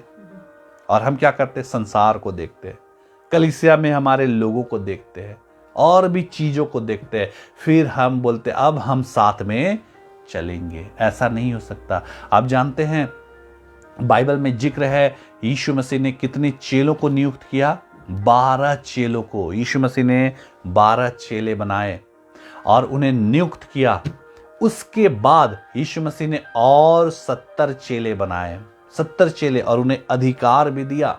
अगर हम लोग पढ़ेंगे इस बात को अगर, तो यहां पे देखते हैं लूका रचित सुसमाचार उसका 10 अध्याय और उसके 1 पद में हम लोग साफ साफ इस बात को हम लोग देख सकते हैं। लूका 10 का 1 में देखिए, मैं पढ़ देता हूं और यहां लिखिए, और इन बातों के बाद प्रभु ने 70 और मनुष्य नियुक्त किए और जिस जिस नगर और जगह को वो आप जाने पर था वहां उन्हें 2-2 करके अपने आगे भेजा। 12 चेलों के अलावा और 70 चेले। यीशु मसीह ने इन्हें चुना और यीशु मसीह ने इन्हें भेजा और यीशु मसीह ने इनसे काम लिया। अगर हम लोग देखेंगे तो इन चेलों ने दुष्ट आत्माओं को निकाला, बड़े बड़े काम किए, क्योंकि यीशु मसीह ने उन्हें भेजा, 12 चेले के अलावा। लेकिन एक समय ऐसा आया, आप अगर देखेंगे बाइबल में, एक समय ऐसा आया, अगर हम लोग इसी को यूहन्ना 6 का 66 से 69 देखेंगे तो यहां देखिए, यूहन्ना रचित सुसमाचार 6 अध्याय उसका 66 से लेके 69 तक अगर हम लोग देखें तो यहां इस प्रकार से लिखा है। देखिए 66 में लिखा, 66 में, इस पर उसके चेलों में से बहुतेरे उल्टे फिर गए और उसके बाद उसके साथ ना चले, नहीं चले यीशु मसीह के साथ। जिस 70 चेलों को यीशु मसीह ने नियुक्त किया था वो लोग वापस हो लिए, वो लोग वापस चले गए, यीशु मसीह को छोड़ दिया, वापस चले गए। तो क्या यीशु मसीह को कोई फर्क पड़ गया? ऐसा है? यीशु मसीह ने क्या किया? उसके बाद अपना सर पकड़ के बैठ गया, अरे मेरे चेले चले गए वापस, क्यों ऐसा काम हो गया, क्या हो गया ऐसा? क्या यीशु मसीह ने ऐसा किया? वो डिप्रेशन में चले गए, मेरे चेले मुझे छोड़ के चले गए, क्या हो गया? आज विश्वासी कोई नहीं आते चर्च, पूरे डिप्रेशन में चले जाते हैं, फोन करते हैं दूसरों को, अरे पता है ऐसा ऐसा हो। क्या आप करते हैं? आप ऐसे ऐसे काम करते हैं, बाइबल के इसके विरुद्ध आप काम करते हैं। आप तुरंत फोन लगाते हैं, उसके बाद चुगली, और उसके बाद ये, उसके बाद वो, पता है आज ऐसा हुआ, पता है आज वो हुआ, आप ये सब करने लगते हैं। बाइबल बताते दूसरों को देखकर मत चलो, अपनी दौड़ खुद कंप्लीट करो। कौन आ रहा है, कौन नहीं आ रहा, क्या हो रहा, क्या नहीं हो रहा। हम हमेशा इन्हीं सारी चीजों में, चर्च में भी मन लगा के रहते हैं, उलझे हुए रहते हैं। कैसे काम होगा? 70 चेले चले गए, यीशु मसीह ने ना सर पकड़ा, न उदास हुए, है ना, उनको दुख लगा। ऐसा नहीं कि उनको दुख नहीं लगा, लेकिन ऐसा भी नहीं कि वो डिप्रेशन में चले गए, 3 दिन तक खाना पीना छोड़ दिया यीशु मसीह ने, अब क्या होगा। यीशु मसीह को एक रत्ती फर्क नहीं पड़ा, उनकी मिनिस्ट्री में एक रत्ती फर्क नहीं पड़ा। उसके बाद भी यीशु मसीह वैसे ही चंगाई के काम करते रहे, उसके बाद भी यीशु मसीह अंधों को आंखें देते रहे, उसके बाद भी यीशु मसीह लंगड़ों को पैर देते रहे, उसके बाद भी यीशु मसीह मुर्दों को जीवित करते रहे, और अपनी मिनिस्ट्री को उन्होंने उसके बाद भी जारी रखा। लेकिन यहाँ पे आगे देखते हैं और इस पर उसके चेलों में से बहुत रहे उल्टे फिर गए और उसके बाद उसके साथ न चले। तब यीशु ने उन 12 से कहा, जो 12 बज गए उनके चेले, 12 से कहा, क्या तुम भी चले जाना चाहते हो? यीशु मसीह ने पूछा। 12 से 70 जो चले गए और उसके बाद 12 से जो 70 प्लस 12 कितने हो गए? 82, 82। और जब साथ में जब चेले होंगे तो इनमें दोस्ती यारी भी हो गई होगी, बहुत सारे बात बोलते होंगे, अरे आज तो मैंने वहाँ ऐसा चमत्कार मेरे द्वारा हो गया, मैंने ये कर दिया, मैंने वो कर दिया, आज वहाँ गए थे, कितने अच्छी दोस्ती हो गई होगी। लेकिन ये 70 चेले जब गए तो बच गए कितने? 12 चेले। और यीशु मसीह ने उन 12 से पूछा, तब यीशु ने उन 12 से, क्या तुम भी चले जाना चाहते हो? यीशु मसीह को दुख लगा इस बात का और पूछा, तुम भी चले जाना चाहते हो? शमौन पतरस ने उसको उत्तर दिया, हे प्रभु, हम किसके पास जाए? अनंत जीवन की बातें तो तेरे ही पास है। हालेलुया। उन्होंने 12 चेलों ने इन सब बातों पे ध्यान नहीं दिया। अगर वो भी डिप्रेशन में चले जाते 12 चेले, वो भी सोचते अरे मसीह का साथ छोड़ दिया, अरे ये तो उल्टे चले गए, हमें भी क्यों चले गए? वो जाके कानाफूसी नहीं किए चेले, अरे तुम क्यों चले गए, तुमने क्यों छोड़? यहाँ बाइबल में नहीं लिखा कि वो चेले चले गए, मीटिंग करने लगे, ये करने लगे। वो चेलों ने कुछ नहीं किया। वो प्रभु से कहे, प्रभु हम तुझे छोड़ के कहां जाए? अनंत जीवन की बातें तो सिर्फ तेरे पास है। और जानते हैं मेरे प्रियो, अगर आप बाइबल पढ़ेंगे तो पूरे बाइबल में कहीं भी इन 70 चेलों में से किसी एक का नाम भी दर्ज नहीं है। आप बाइबल पढ़िए, है क्या किसी का नाम? ये जो 70 चेले जो प्रभु यीशु मसीह ने नियुक्त किए थे, किसी का नाम दर्ज है? किसी का नाम दर्ज नहीं। लेकिन ये जो 12 जो चेले बच गए, उनको हम नाम से जानते हैं। प्रत्येक चेले को हम नाम से जानते हैं। हालेलुया। क्यों नाम से जानते? क्योंकि इनकी दौड़ अलग थी, इन्होंने उन बातों पे ध्यान नहीं दिया। हम चर्च में आके संसार की बातों में ध्यान देते रहेंगे, हमारा नामो निशान भी कहां रहेगा हम नहीं जानते। लेकिन हम अगर यीशु मसीह की तरफ से ध्यान देंगे, सिर्फ कलीसिया में आए, कलीसिया में आके ये सब बातें नहीं करेंगे, यीशु मसीह हमें ऊंचा भी उठाएंगे। और हम कलीसिया में आके संसार की बातें करेंगे, हमारा नामो निशान नहीं मिलेगा। क्योंकि 70 चेलों का भी कोई नामो निशान, सिर्फ यही जानते 70 चेले थे, लेकिन कौन थे, कहाँ हैं, उनके पिता कौन थे, उनके माता कौन थे, और वो कौन थे किसी को नहीं मालूम, है ना, किस जगह के थे। लेकिन 12 चेलों का जिक्र है, नाम से हम सबों को अगर पढ़े तो नाम सबों का अंकित है। बाइबल में, परमेश्वर की पुस्तक में सबों का नाम अंकित है मेरे प्रियो। इसलिए जब आप कलीसिया में जाते हैं, इन सब सांसारिक चीज़ों में मन मत लगाइए, बिल्कुल मन मत लगाइए। परमेश्वर के भवन में जाते हैं, बिल्कुल स्तुति आराधना करने के लिए जाइए। आज जाइए, बोलिए आज मैं यीशु मसीह की खुल के स्तुति करूंगा, आत्मा से भर के यीशु मसीह की स्तुति करूंगा। मैं किसी चीज को नहीं देखूंगा। मैं आज जाना है काम में, मैं 2 घंटे लेट से जाऊंगा, लेकिन आज मैं सिर्फ और सिर्फ यीशु मसीह के लिए, जो मैं चर्च आराधना जाता हूं, ये 3 घंटे में सिर्फ यीशु मसीह के साथ बिताना चाहता हूं। उसके बाद तो पूरा सप्ताह आप अपने परिवार, घर, रिश्तेदार, नातेदार, पार्टी, पिकनिक सब तो करते ही हैं। लेकिन जब आप चर्च जाते हैं तो बोलिए, मैं ये 3 घंटे जो है सिर्फ अपने प्रभु को देना चाहता हूं। मैं और कोई चीज नहीं देखना चाहता, मैं और किसी चीज पे ध्यान भी नहीं देना चाहता। तब प्रभु आपको, यीशु मसीह आपको ऊंचा उठाएंगे। हालेलुया। आप तैयार हैं मसीह में ऊंचा उठने के लिए? आप तैयार हैं? जिस प्रकार 12 चेले जिसका जिक्र हम पाते, जिसका नाम स्वर्ण अक्षरों से लिखा है, आप चाहते हैं आपके लिए भी यीशु मसीह वैसा ही उपाय करे, आपको भी ऊंचा उठाए?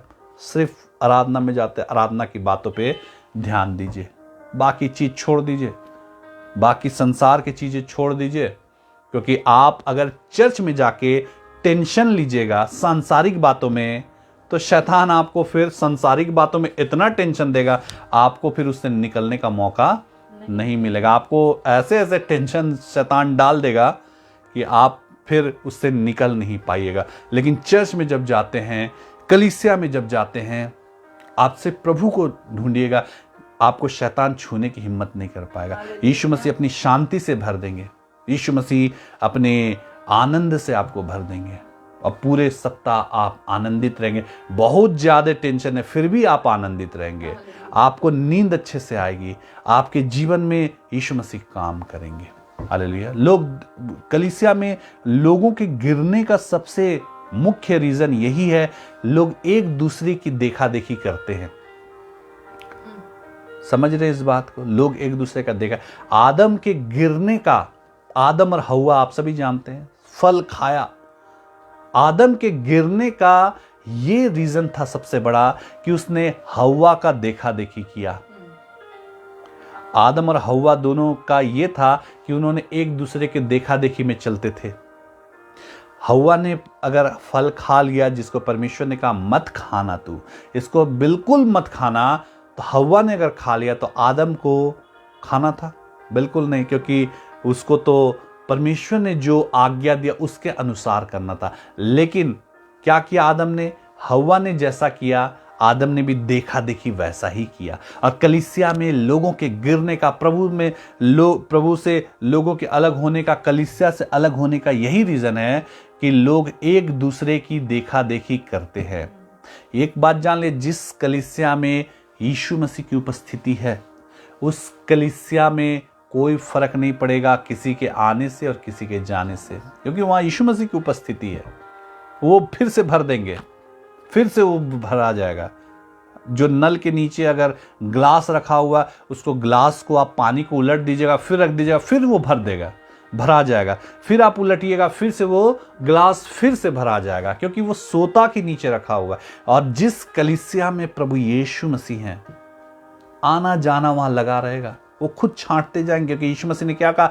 जो डाली मुझ में और नहीं फलती उसे मैं काट के अलग कर देता हूं, और जो फलती उसे मैं छांटता हूं। जिस कलीसिया में यीशु मसीह की उपस्थिति, जिस कलीसिया में फल लगे हों, प्रभु में फल लगे हों, उसको यीशु मसीह खुद छाटेंगे और खुद उसको बढ़ाएंगे। इसलिए आप मेरे प्रियो, मैं आपको फिर से कहना चाहूँगा, जब आप कलीसिया में जाते हैं मत देखिए कौन आ रहा है कौन नहीं आ रहा, कौन क्या कर रहा है कौन क्या नहीं कर रहा, कौन फुसफुसा रहा है कौन कान में बोल रहा है, छोड़ दीजिए उनको। कौन ताली नहीं बजा रहा है, कौन हाथ नहीं उठा रहा है ना, आराधना हो रहा है, प्रार्थना हो रहा है, कौन हाथ भी नहीं उठाते हैं कई लोग, कौन खुश नहीं हो रहे गवाहियों से, छोड़ दीजिए उनको उनके हाल पे छोड़ दीजिए।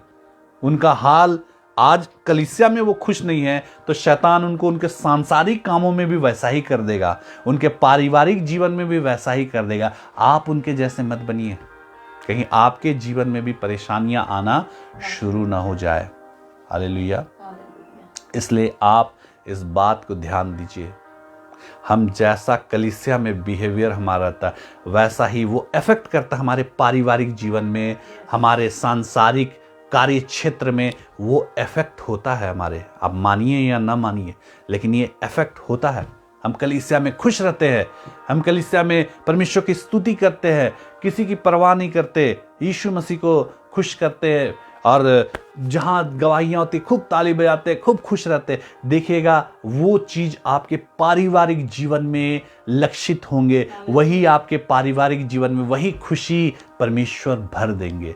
लेकिन जब हम कलीसिया में जाके बिल्कुल मुंह झुका के बैठे रहते हैं, पसंद नहीं करते किसी चीज को, आ गए जैसा लगता है, तो शैतान वैसा ही आपके पारिवारिक जीवन में वही चीज डाल देता है। इसलिए मेरे प्रियो, जब आप मसीह में आगे बढ़ रहे हैं मत देखिए कौन आ रहा कौन नहीं। हो सकता है आपके साथ बहुत लोग अभी ऑनलाइन आराधना देख रहे होंगे, आपके परिवार के लोग ऑनलाइन आराधना देख रहे होंगे, इसमें से कई लोग वापस लौट जाएंगे, मसीह में आगे नहीं बढ़ेंगे, उनका काम हो गया वो वापस चले गए। आप भी क्या उनको देख के आप भी वापस लौट जाएंगे? आप भी क्या उनको देख के आप भी मसीह से पीछे हट जाएंगे? बिल्कुल नहीं। आप अपने प्राण को बचाइए, वो अपने प्राण को बचाएंगे, दूसरे अपने प्राण को बचाएंगे। आपको तो पहले अपना प्राण बचाना है, नहीं बचाना है? बिल्कुल आपको अपना प्राण बचाना है, क्योंकि सकेत है वो फाटक, बिल्कुल वो सकरा है वो मार्ग जो जीवन को पहुंचाता है। आप सबको साथ लेके नहीं चल सकते। आपको जब उस फाटक से प्रवेश करेंगे जो मसीह का फाटक है, उसमें आपको अकेले ही कई बार गुजरना पड़ेगा। आप सबको साथ लेके चलेंगे, आप उस फाटक में प्रवेश नहीं कर सकते। इसलिए मत देखिए कौन क्या किस हिसाब से है, आप अपनी दौड़ को पूरा कीजिए, मसीह आपको ऊंचा उठाएंगे। परमेश्वर के इन वचनों से हम सबों को बहुतायत की आशीष मिले। आइए जल्दी से हम लोग आगे प्रार्थना में जाएंगे। जिनको प्रार्थना की आवश्यकता है आप लोग अपने मन में बोलिए। जब पास्टर प्रार्थना करती है आप अपने मन में बोलिए, यीशु मसीह मेरे जीवन में भी काम कीजिए, मैं आपके लिए गवाही के लिए खड़ा होऊंगा, मैं आपके पीछे चलूंगा, मेरे जीवन में काम कीजिए।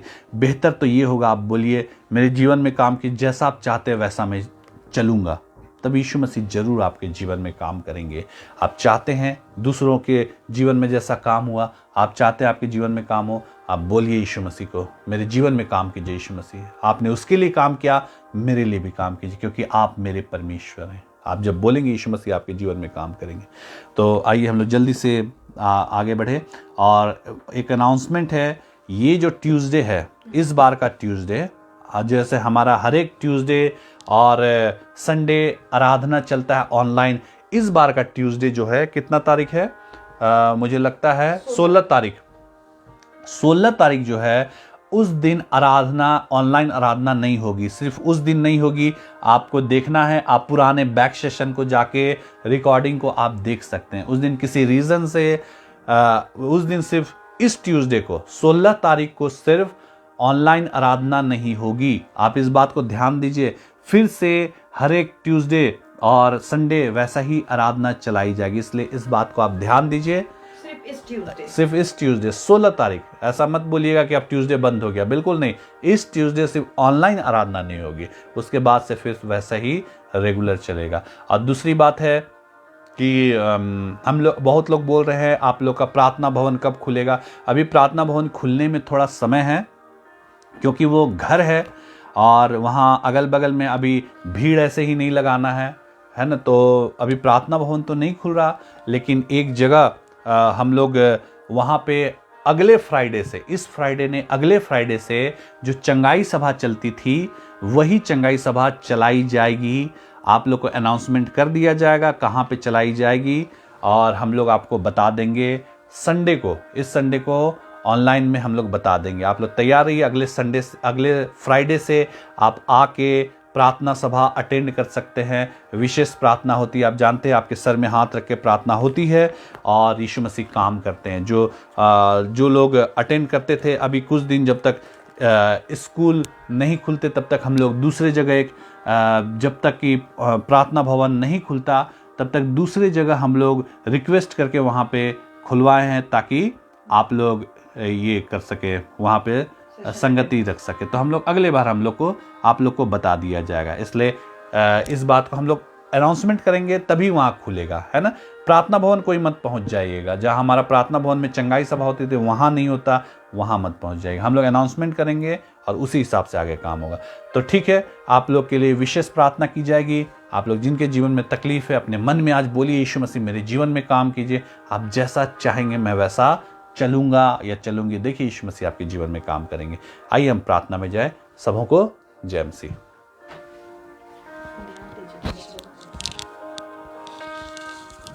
सुंदर वचन से प्रभु यीशु मसीह आप सबों को बहुत आयत की आशीष दें। और ये समय है, हम चंगाई सभा की ओर आगे बढ़ेंगे और सभी अपने आंखों को बंद कर लें और एक प्रार्थना इस घड़ी मैं करूंगी। आप मेरे पीछे जितने चाहते हैं कि आपके जीवन में प्रभु यीशु मसीह काम करे, जितने चाहते हैं आपके जीवन की समस्या दूर हो, रोग चंगे हो जाए, और भी अन्य जो भी तकलीफों को आप इस घड़ी लेकर आए हैं, यदि आप चाहते हैं यीशु मसीह आपके लिए भी काम करें, तो मेरे पीछे इस प्रार्थना को आप दोहराएंगे, मेरे पीछे इस प्रार्थना को रिपीट करेंगे। अपनी आंखों को बंद कर ले, अपने हाथों को जोड़ ले और मेरे पीछे इस प्रार्थना को आप दोहराएंगे।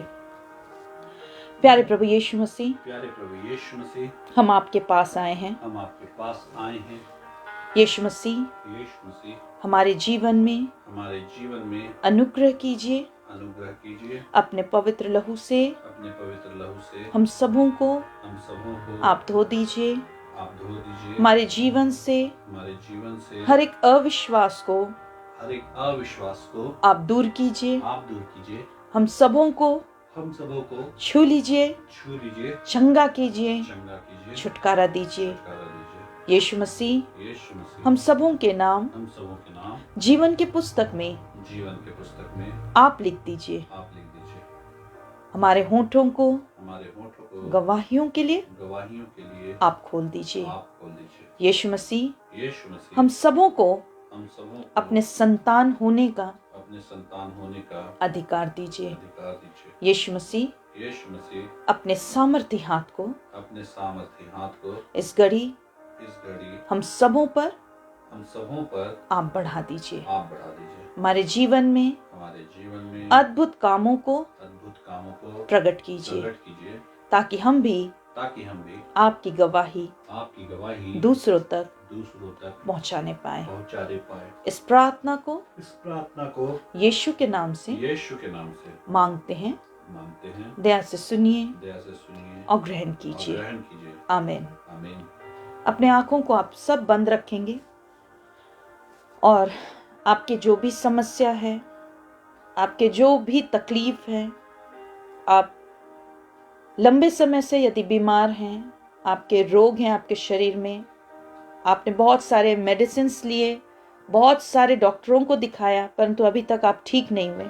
यदि आप चंगे होना चाहते हैं, आप सारे तकलीफों को अपने मन में आप रखें।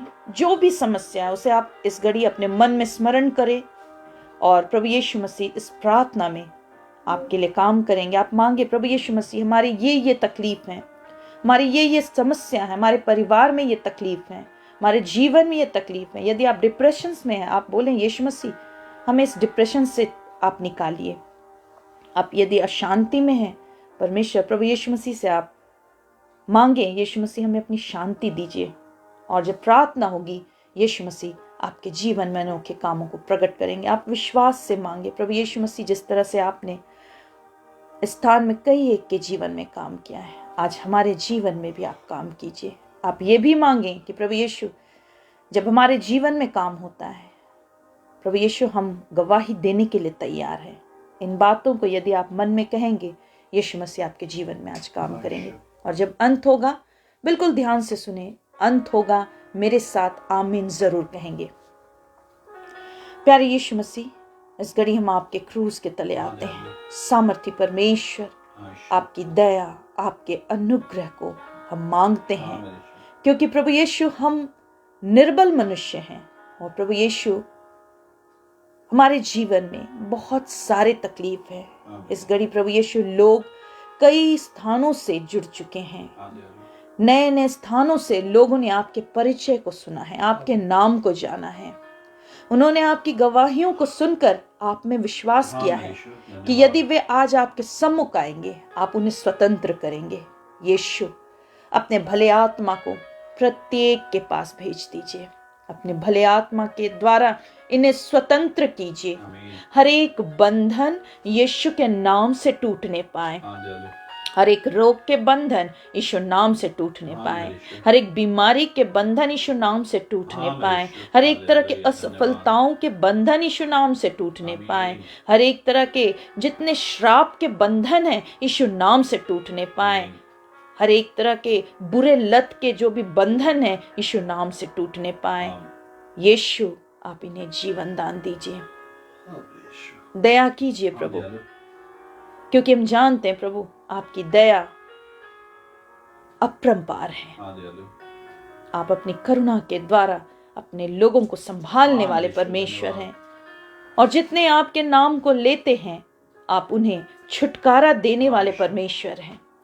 अपने सामर्थी हाथ को इस घड़ी बढ़ा दीजिए और एक एक सुनने वालों के हृदय को छू लीजिए, उनके आत्मा को छू लीजिए, उनके शरीर को छू लीजिए, उन्हें चंगा कीजिए।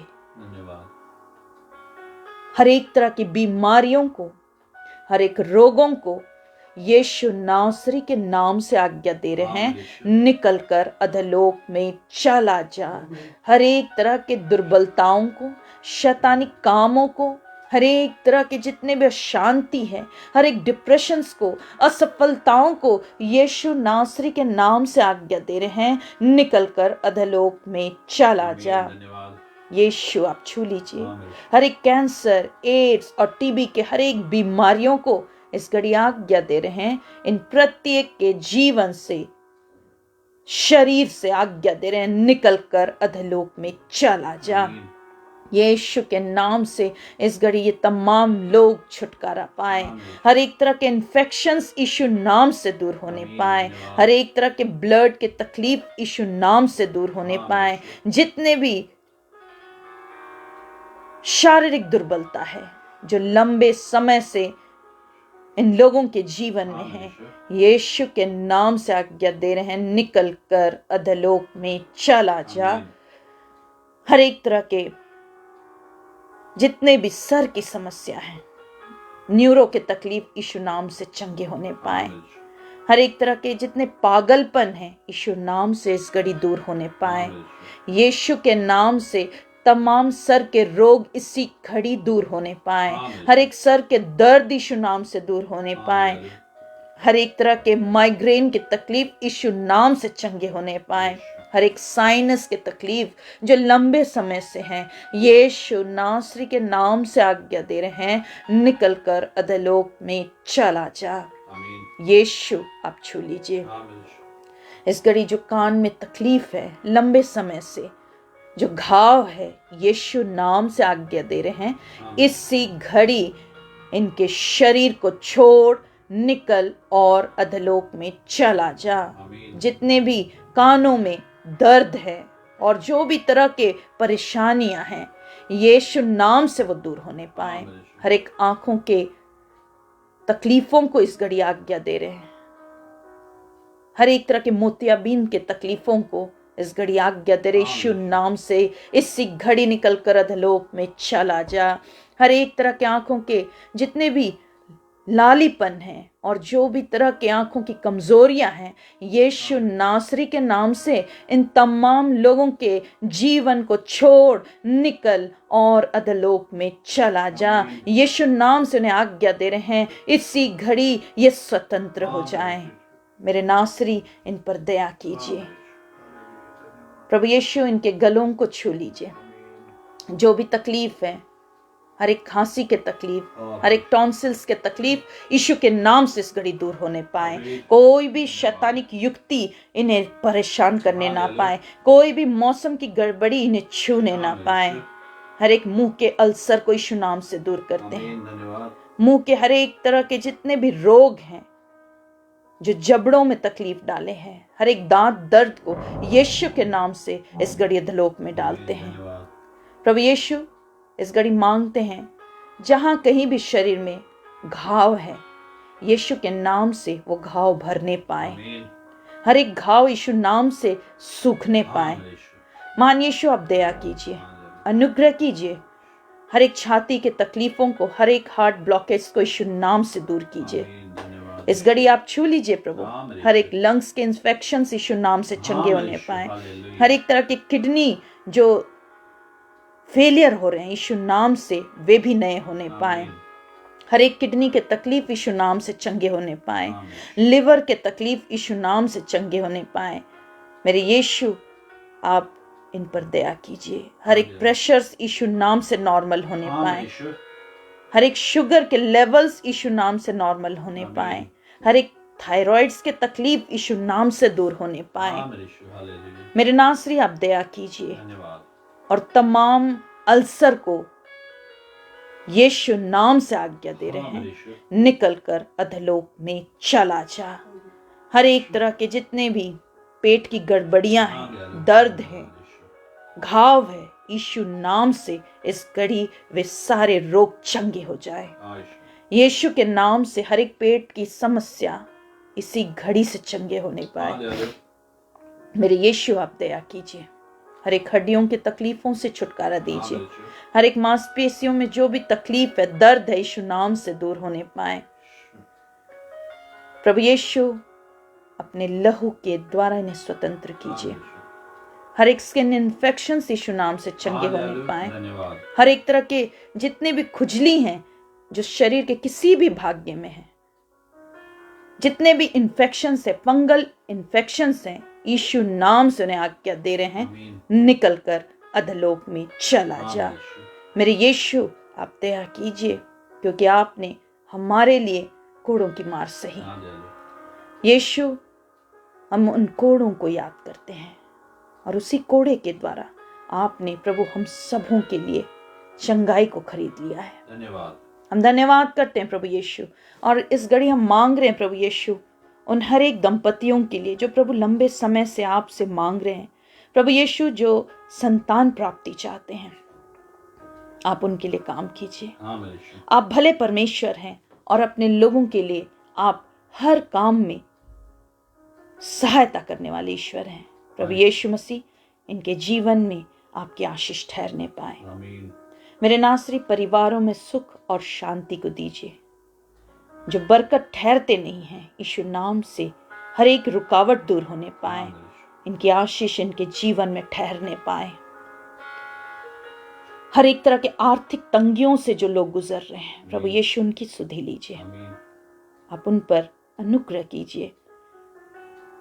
जो बहुत सारे केस मुकदमों में फंसे हुए हैं, आमीन यीशु। कर्जों में फंसे हैं, उन हर एक तकलीफों से प्रभु इन्हें छुटकारा दीजिए। आमीन। धन्यवाद। इनके लिए उपाय कीजिए। आमीन। यीशु जो विश्वास के साथ आपके सम्मुख आते हैं, आप उनके लिए भले परमेश्वर हैं। इनके जीवन से तमाम ऐसी बातें जो प्रभु आपको दुख पहुंचाती है, आप उन बुरी आदतों से इन्हें छुटकारा दीजिए। हर एक नशा पान यीशु नाम से दूर होने पाए। हर एक तरह की गंदी संगतियों से छुटकारा दीजिए। गंदे लतों से छुटकारा दीजिए। यीशु आप इन्हें बदल दीजिए। प्रभु यीशु इस आराधना की आवाज जहां तक पहुंचती है, वे हर स्थान, हर व्यक्ति यीशु के नाम से स्वतंत्र हो जाएं। हर एक बुराइयां दूर होने पाए। हर एक तरह के अशांति यीशु नाम से दूर होने पाए। अपनी शांति को उंडेल दीजिए। धन्यवाद। महान परमेश्वर, और भी अन्य अन्य रिक्वेस्ट लोगों ने दिया अपने परिवारों के लिए, अपने परिवार के सदस्यों के लिए, उनके लिए भी काम कीजिए। पूरा छुटकारा आपके पास है। जैसा ये अपने मन में प्रभु आपके सम्मुख अपने निवेदन रखे हैं, इनके मन के मुताबिक प्रभु यीशु उनके निवेदनों को ग्रहण कीजिए और अपने वचन को पूरा कीजिए। जैसा तेरा विश्वास है वैसे ही तेरे लिए हो। इस वचन को आपने पूरा किया, हम आपका धन्यवाद करते हैं। समय से लोगों को नौकरी दीजिए प्रभु यीशु मसीह। लोग अपने जीवन साथी के लिए आपसे मांग रहे हैं सहायता। प्रभु यीशु एक एक के लिए उपाय कीजिए। सही वर और वधु को ढूंढने के लिए सहायता कीजिए। मेरे नासरी, समय से घर बनाने के लिए सहायता कीजिए। समय से जमीन लेने के लिए उपाय कीजिए। प्रभु यीशु, बहुत सारे पढ़ने वाले बच्चे हमारे साथ जुड़े हैं। बहुत सारे जवान जो कॉम्पिटिशन्स की तैयारी कर रहे हैं, उन प्रत्येक को इस घड़ी अपने हाथों में ले लीजिए। ज्ञान और बुद्धि दीजिए, समझ की आत्मा दीजिए, आशीषित कीजिए, सफलता दीजिए। जो काम मनुष्य से नहीं हो सकता, वो काम आपसे हो सकता है। यीशु, आपसे सब कुछ हो सकता है। इस वचन को आज इन प्रत्येक के जीवन में पूरा कीजिए। और जो प्रभु यीशु रेगुलर इस सभा को अटेंड कर रहे हैं, आप उनके जीवन में आशीषों को डेल दीजिए। प्रभु यीशु, जो स्थिरता के साथ इस सभा को अटेंड कर रहे हैं, विश्वास के साथ इस सभा में रेगुलर अटेंड कर रहे हैं, प्रभु यीशु उनके जीवन में हर एक बंद द्वार यीशु नाम से खुल जाने पाए। आशीषों को उंडेलने वाले परमेश्वर, आप उन्हें आशीषित कीजिए। बड़ी गवाहियों को होने दीजिए, ताकि प्रभु यीशु आपके नाम को महिमा मिले। इस सेवा को और अधिक ऊंचा उठाइए, आशीषित कीजिए और प्रभु हमें इस योग्य बनाइए कि प्रभु यीशु आपका नाम हम उन तक भी पहुंचाने पाए जो आपको नहीं जानते, जो आपसे अनजान है। प्रभु यीशु, आपके कामों से अनजान है, ताकि प्रभु यीशु वे भी जीवन पाए, वे भी अनंत जीवन पाए। और प्रभु यीशु, हम धन्यवाद करते फिर से प्रभु, आपने हमारे बीच में अनोखे अनोखे कामों को प्रकट किया। जितने प्रभु आपके सम्मुख आए, सबके लिए आपने काम किया। मनुष्य और पशु दोनों की रक्षा कीजिए, आशीषित कीजिए, भरपूरी दीजिए। लोगों के घरों में आपकी उपस्थिति होने पाए। आपने हमारी प्रार्थनाओं को ग्रहण किया। धन्यवाद के साथ इस प्रार्थना को यीशु नाम से मांगते हैं, दया से सुनिए और ग्रहण कीजिए। आमीन। हम सब प्रभु की प्रार्थना एक साथ कहेंगे। हे हमारे पिता, तू जो स्वर्ग में है, तेरा नाम पवित्र माना जाए, तेरा राज आए, तेरी इच्छा जैसे स्वर्ग में पूरी होती है वैसे इस पृथ्वी पर भी पूरी हो। हमारे प्रतिदिन की रोटी आज हमें दे, और हमारे अपराधों को क्षमा कर जैसे हमने अपने अपराधियों को क्षमा किया, और हमें परीक्षा में ना ला परंतु बुराई से बचा, क्योंकि राज्य, सामर्थ और महिमा युगानुयुग तेरी है। आमीन। अब हमारे प्रभु यीशु ख्रिस्ट का अनुग्रह, ईश्वर पिता का प्रेम, पवित्र आत्मा की सहभागिता हम सब के संग सर्वदा होती रहे। आमीन। सबों को जय मसीह की। और एक बात मैं बता देती हूँ, अभी एक मैसेज किसी ने सेंड किया है कि आपने टाइम दिया था दीदी, आपने फ़ोन नहीं उठाया। तो आप याद रखिए, थोड़ा ध्यान से आप अगर सुनते हैं फ़ोन में तो आप ध्यान से सुना करिए कि आपको कब का समय दिया गया है। अगर आपको जो समय दिया जाता आप उसी में ही फ़ोन करें। अगर आपको शाम में कहा गया है आप शाम में उस वक्त फ़ोन करें, सुबह आपका फ़ोन कोई रिसीव नहीं करेगा। अगर दोपहर में समय दिया गया है आप दोपहर में ही कॉल करें। ये मत सोचिए कि हम पता नहीं दोपहर में डिस्टर्ब करें, ऐसा नहीं है। आपको जो समय दिया गया है आप उसी समय कॉल करें। साथ ही अभी आज के दिन बहुत लोगों को टाइमिंग नहीं मालूम होगा। हमारा जो फ़ोन में बात करने का टाइमिंग है वो दिन के 12 बजे से रात के 8 बजे तक आप कॉल कर सकते हैं। मैं फिर से रिपीट कर रही हूँ, दिन के 12 बजे से शाम के 8 बजे तक आप कॉल कर सकते हैं। और उसके बाद आप, यदि आपको टाइम दिया गया है तो ही आप कॉल करेंगे। और आज बहुत लोगों को सभा के बाद, जैसे बहुत लोग जानते हैं जो समय लेते हैं कि सेशन के बाद जिन्हें टाइम दिया जाता है वे ही फ़ोन करते हैं। तो आप लोगों से भी निवेदन मैं कर रही हूँ, जितने लोगों को टाइम दिया गया है आप घड़ी देखेंगे सेशन ख़त्म होने के बाद ठीक 5 मिनट बाद, क्योंकि इस सेशन के बाद भी हम प्रेयर करते हैं, 5 मिनट बाद ही आप फ़ोन करेंगे। आप जो 9 बजे समय दिया गया था 9 से 9:15, आप अभी जैसे ही सेशन ख़त्म होगा 5 मिनट के बाद से आप फ़ोन में प्रार्थना कराएं, क्योंकि हम यही कहते हैं पहले आप सेशन अटेंड कीजिए और उसके बाद ही आपके लिए प्रार्थना होगा। तो मेरी बात आप सुन चुके हैं। जिन्हें भी आज का समय दिया गया था 9 से 9:15 के बीच में, अभी सेशन ख़त्म होगा, आप घड़ी देखेंगे 5 मिनट बाद ही आप अपने कॉल को कीजिए ताकि आपके लिए फ़ोन में प्रार्थना हो सके। और जो 3 से 4 बार हमारे ऑनलाइन सेशन को अटेंड कर चुके हैं वे भी यदि चाहते हैं कि उनके लिए फ़ोन में प्रार्थना हो तो आप फिर 12 बजे से 8 बजे के बीच में फ़ोन करके आप समय लें, ताकि अगले सभा के बाद आपको भी समय प्रार्थना का दिया जाए। तो यीशु मसीह आप सबों को बहुत की आशीष दे।